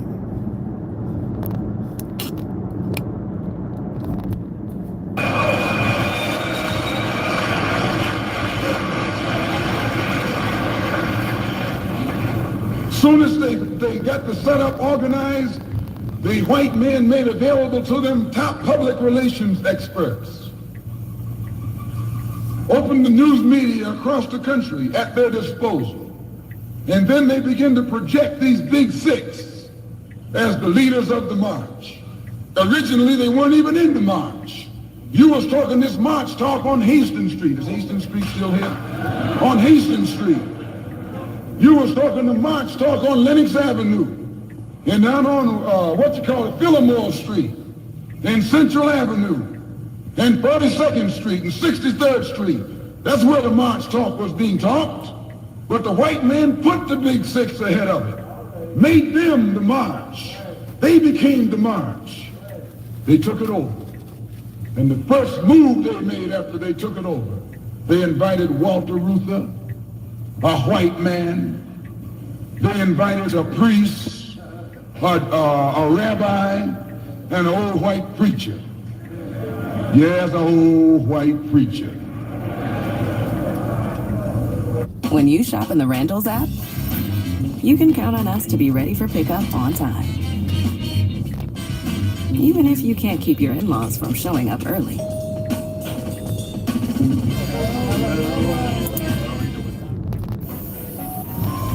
Archer, Archuleta, for the guys who know who they are and what they want. On Archer, every profile has a face. Don't make hints, don't waste your time. Trophies make your type obvious. Archer makes sure you... The same white element that put Kennedy in power, labor, the Catholics, the Jews, and liberal Protestants, same clique that put Kennedy in power joined the March on Washington. It's just like when you got some coffee that's too black, which means it's too strong. What you do, you integrate it with cream.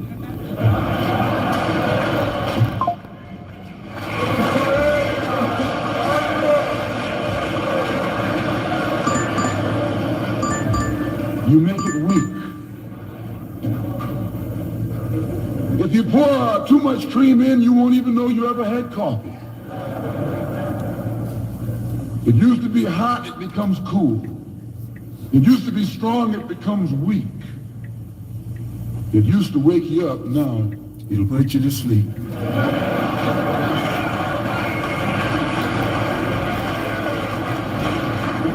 This is what they did with the March on Washington. They joined it. They didn't integrate it, they infiltrated it. They joined it, became a part of it, took it over. And as they took it over, it lost its militancy, They cease to be angry. They cease to be hot. They cease to be uncompromising. Why, it even ceased to be a march. It became a picnic, a circus. Nothing but a circus with clowns and all. You had one right here in Detroit. I saw it on television with clowns leading it, white clowns and black clowns. I know you don't like what I'm saying, but I'm going to tell you anyway, because I can prove what I'm saying.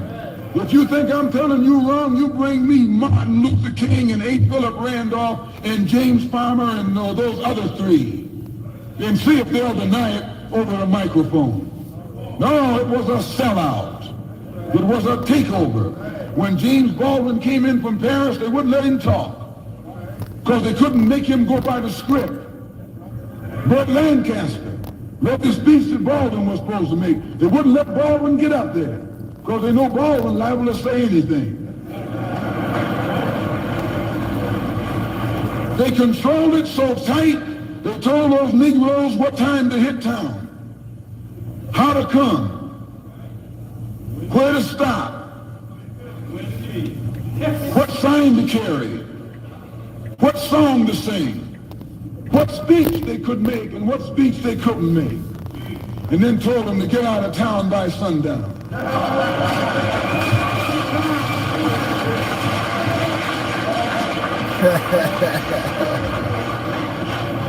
And every one of those Toms were out of town by sundown. Now, I know you don't like my saying this, but I can back it up. It was a circus, a performance. It beat anything Hollywood could ever do. The performance of the year. Luther and those other three devils should get a Academy Award for the best actors because they acted like they really loved Negroes and fooled a whole lot of Negroes. And the 6 Negro leaders should get an award too for the best supporting cast.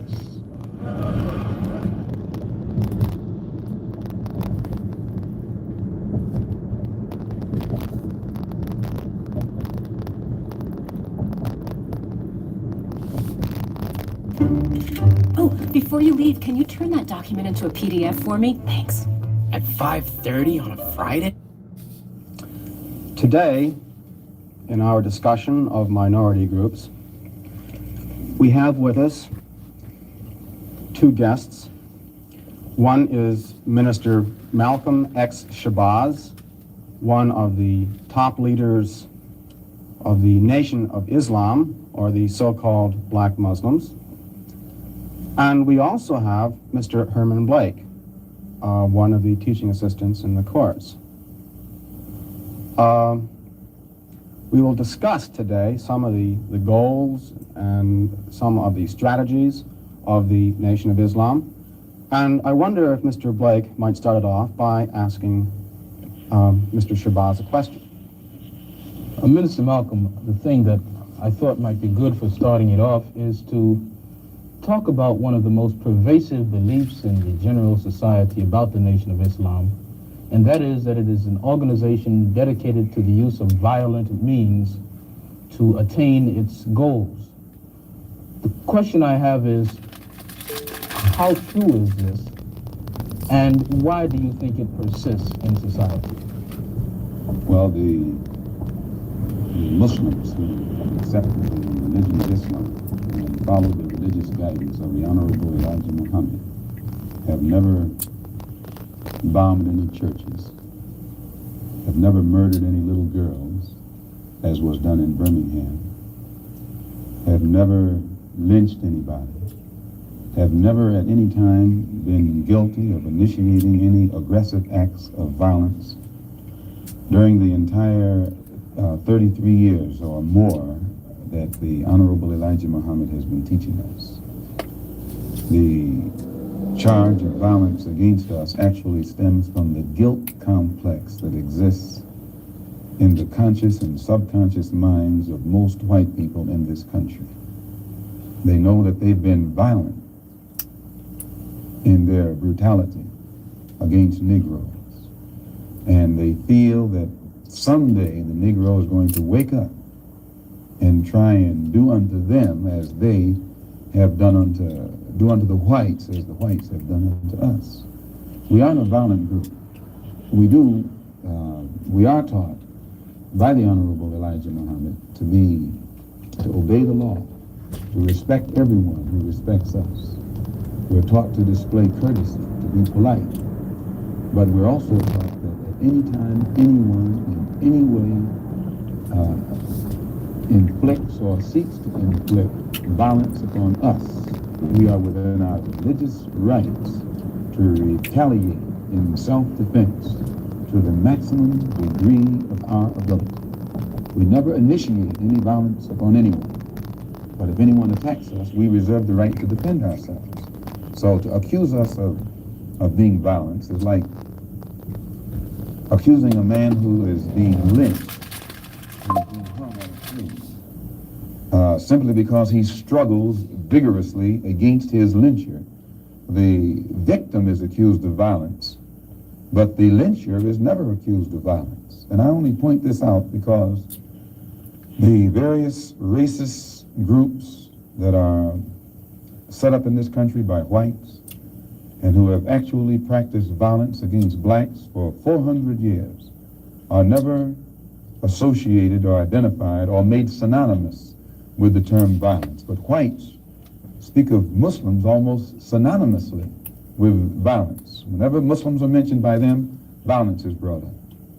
But it's not connected with any other group. This is a sort of a propaganda tactic, or what I would call psychological warfare, to in some way make the image of the Muslims in this country be a violent image rather than a religious image.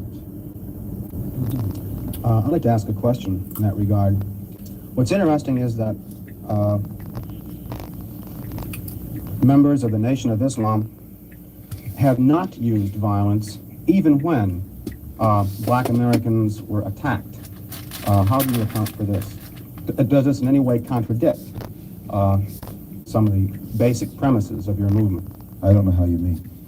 Well, you maintain, for example, that you will not, or that you should not use violence unless you are attacked by the white man.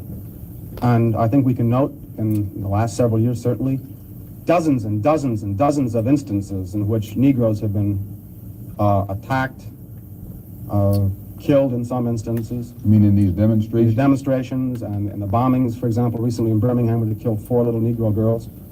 And what interests me is the fact is that the Nation of Islam has not done anything to retaliate. I think you should be happy. The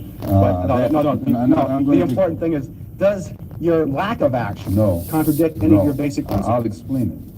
You should be happy that Muslims who follow the Honorable Elijah Muhammad, number one, don't believe in any form of integration, and who believe that every mention of the word integration by whites, whether it be from the mouth of Kennedy on down to the mouth of the lowest, raggediest white liberal in the street who is beatnik-like involving himself in these integration efforts, if we believed in it, we would integrate, and we would fight anybody who got in our way or made any effort whatsoever to stop us from integrating. If we really believed that the law of the land, the Supreme Court, and other so-called judicial bodies were for real when they talked about integration, we would integrate. And knowing that the law was on our side, and any effort we made to demonstrate toward integration, while we would...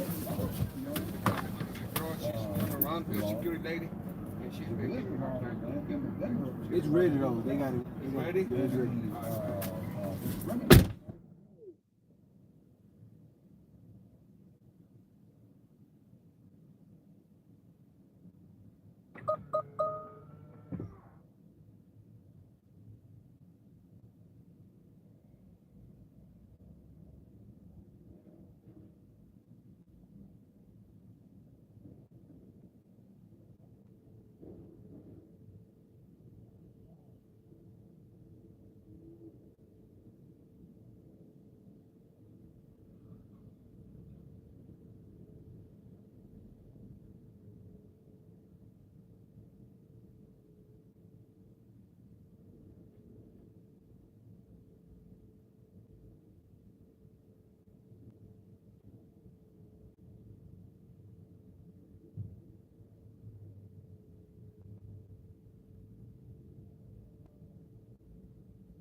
the matter, boss?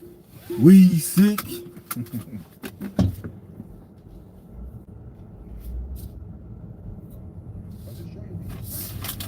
Law. When Negroes demonstrate for integration, instead of arresting the discriminators, the law arrests the demonstrators. So this is a foolish move on the part of Negroes. And when you foolishly get yourself involved with an enemy, then whatever comes upon you, that's your business. As Muslims, we believe that separation is the best way and the only sensible way, not integration. And but on the other hand, when we see our people being brutalized by white bigots, white racists,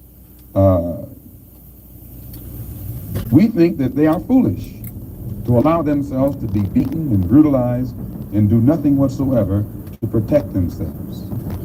They are foolish. They should have the right to defend themselves against any attack made against them by anyone. If a dog is biting a black man, the black man should kill the dog.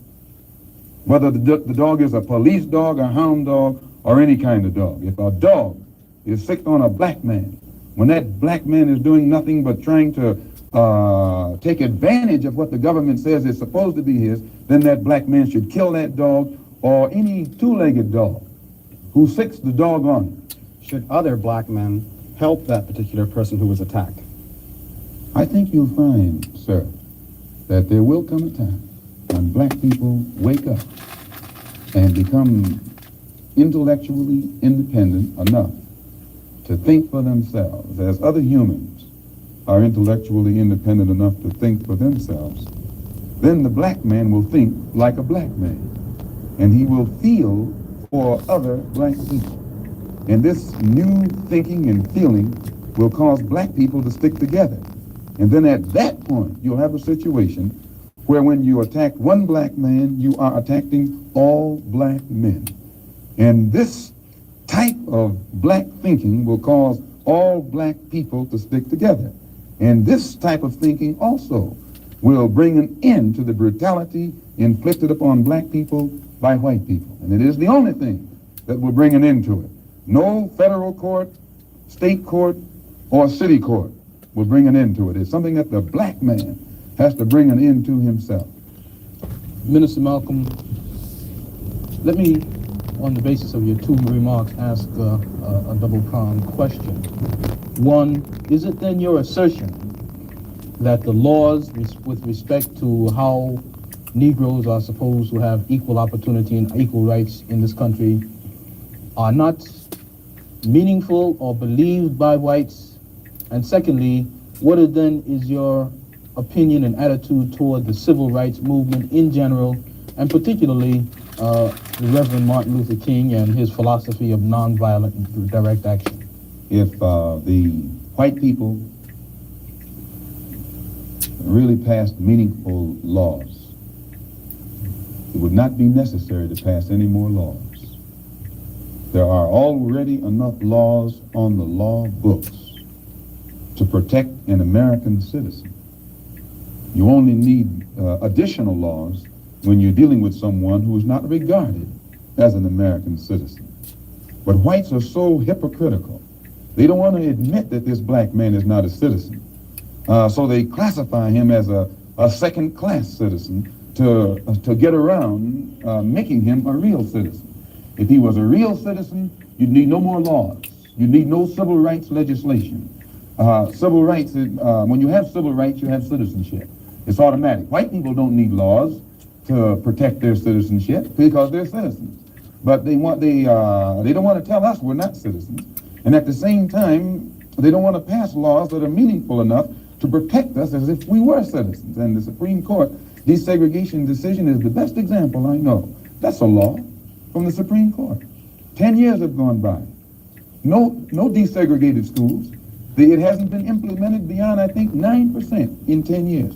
So this just shows you the hypocrisy of the American white man. They talk out of both sides of their mouth.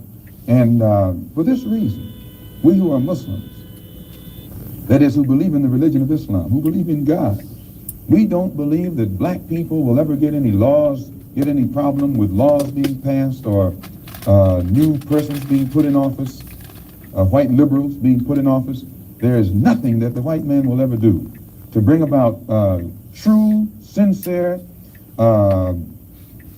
citizenship or civil rights recognition for black people in this country. Nothing will they ever do. They will always talk it, but they won't practice it. And with the Supreme Court, if the NAACP can tell me that they want a desegregation decision for me 10 years ago, but yet the schools haven't been desegregated, as I say, this is a victory with no victory. It's a victory that you can talk about, but it's a victory you can't show me. So if you represent the NAACP and you're telling me about this great victory you won for me, when I look at you, I have to conclude that either you have been duped yourself or else you are trying to dupe me. And in most instances where the civil rights struggle is involved, there is no civil rights leader can point to me one concrete gain, practical gain that black people have made in the civil rights field in this country, not only during the past 10 years, but during the past 100 years. Now, the other part was with respect to Mr. King and the nonviolent direct action. Well, I will let Jimmy Baldwin and John Killens and Lou Lomax, the writers, answer that. Speaking right after this church was bombed in Birmingham, Christian church was bombed in Birmingham by Christians too, mind you, and these 4 little girls were murdered. John Killens and James Baldwin and Lomax and the Negro writers and actors had a meeting at the town hall in New York, and Killen pointed out concerning these murders of these little girls, said the killings had raised doubts about the intelligence of the nonviolence in the civil rights struggle. He went on to declare that he could no longer be asked to love those who persecuted and killed Negroes. He also, and the writer, Mr. Handler, who's describing this, said that Killens, it was not clear concerning Killens' remarks to his audience that he was breaking with it was clear rather to his audience that he was breaking with the doctrine of the Reverend Martin Luther King's philosophy that as Christians, Negroes should love their fellow man in a truly religious sense. Now, James Baldwin, speaking on that same platform, said, and I was present during this entire affair, asserted that the American people shared a collective guilt for the persecution of Negroes, much as Germans did because of their silence during the Nazi persecution. He denounced President Kennedy for what he termed Kennedy's lack of passion in the civil rights struggle. Mr. Baldwin said that there could no longer be a Republican Party for the Negro people as long as it listed a Barry Goldwater, nor a Democratic Party for the Negro people with a Senator Eastland on its roster. He asserted that the federal government acted swiftly and energetically, that unless the federal government acted swiftly and energetically, future slaughter would make Birmingham look like a dress rehearsal. And now, what do I think about King's attitude? King's right-hand man, Wyatt Walker, at King's convention, according to the New York Times on September the 26th, said, quote, we have been duped, meaning these persons involved in the civil rights struggle, of which King is the symbolic leader. His right-hand man says, and I quote, we have been duped, or have duped ourselves, into believing that the chains have been broken, when in truth we have only been chained more securely. Half freedom has in many instances been worse than no freedom at all. Why, don't ask me what I think about their struggle. I can tell you what they think about their struggle.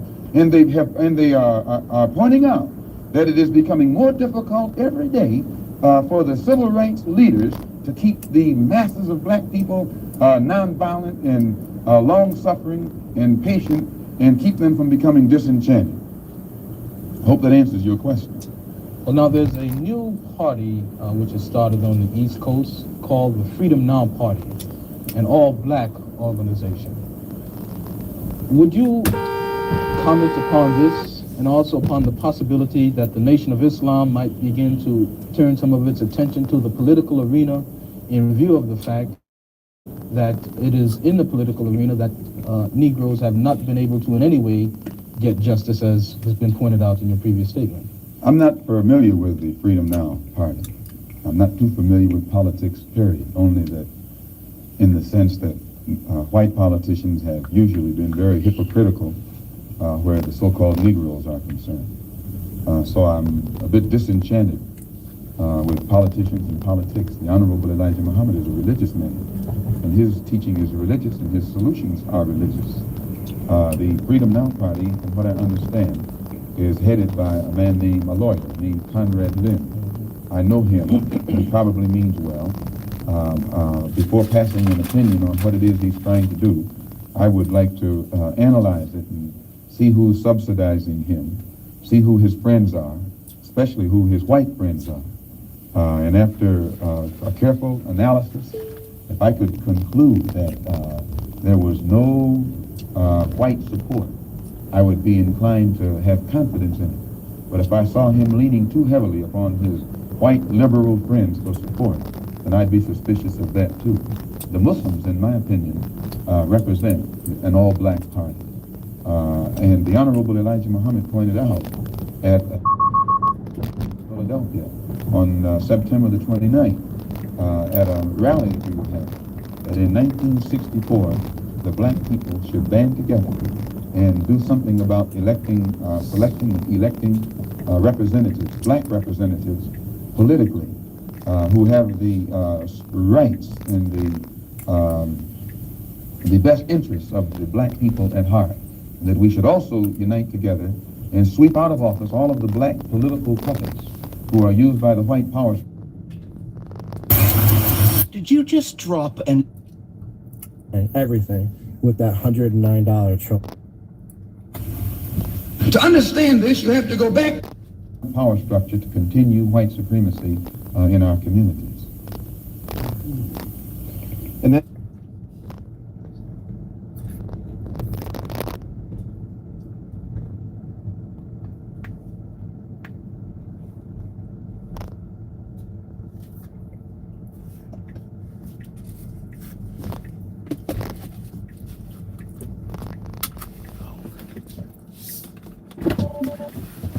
I was looking around. I see you at the last second. Thank you so much. You're welcome. Have a good one. You too. Thank you.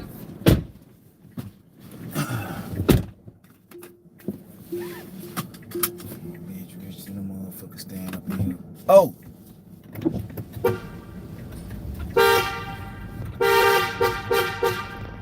You got a pen.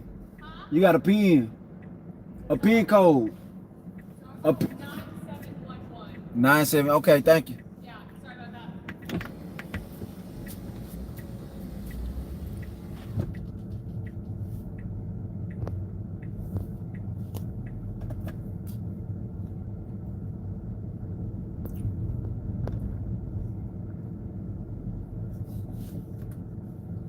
regard, would you include Congressman Dawson, for example, from Chicago, and some of the people who represent him on the Chicago City Council? In what regard?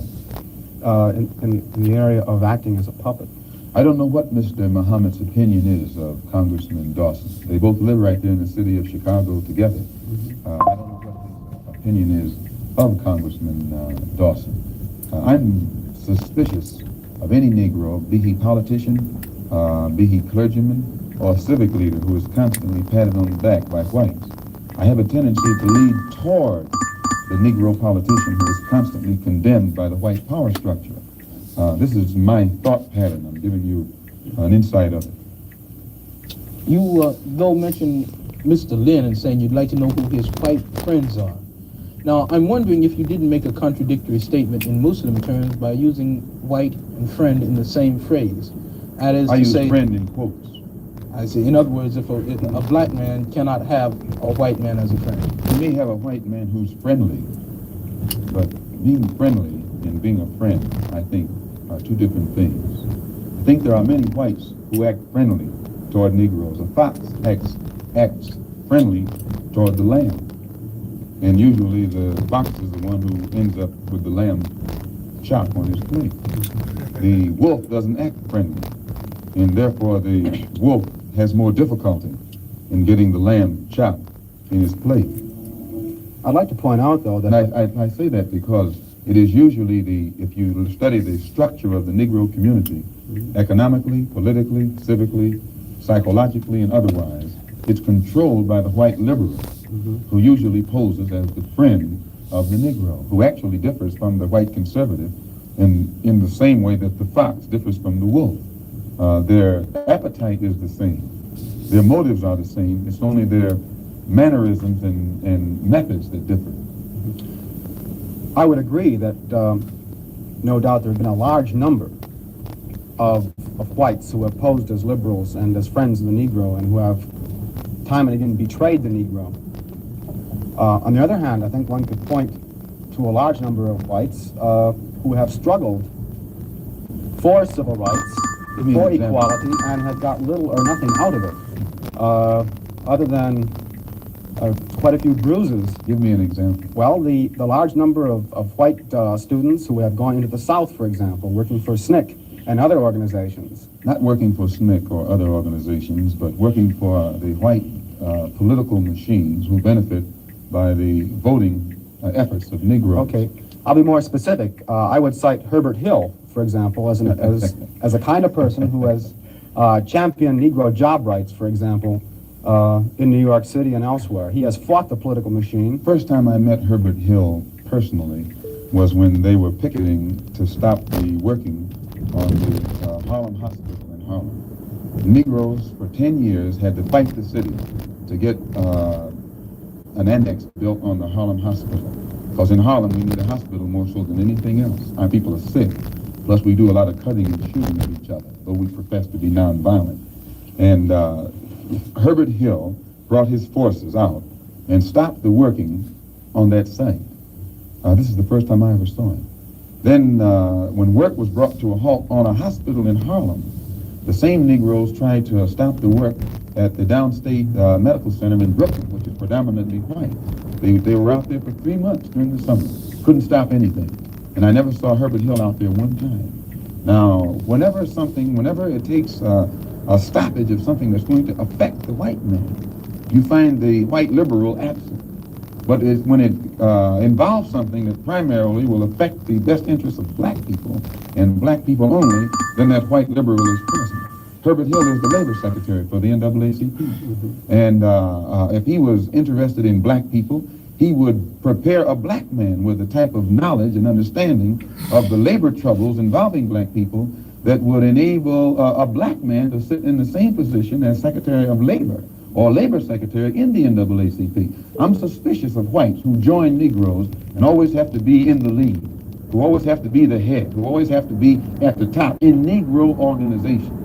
Those whites who really have the interests of blacks at heart, let them give some advice to some Negroes and stand on the sideline. But don't join the organization and then get at the head of it and pose as a friend of Negroes. Well, I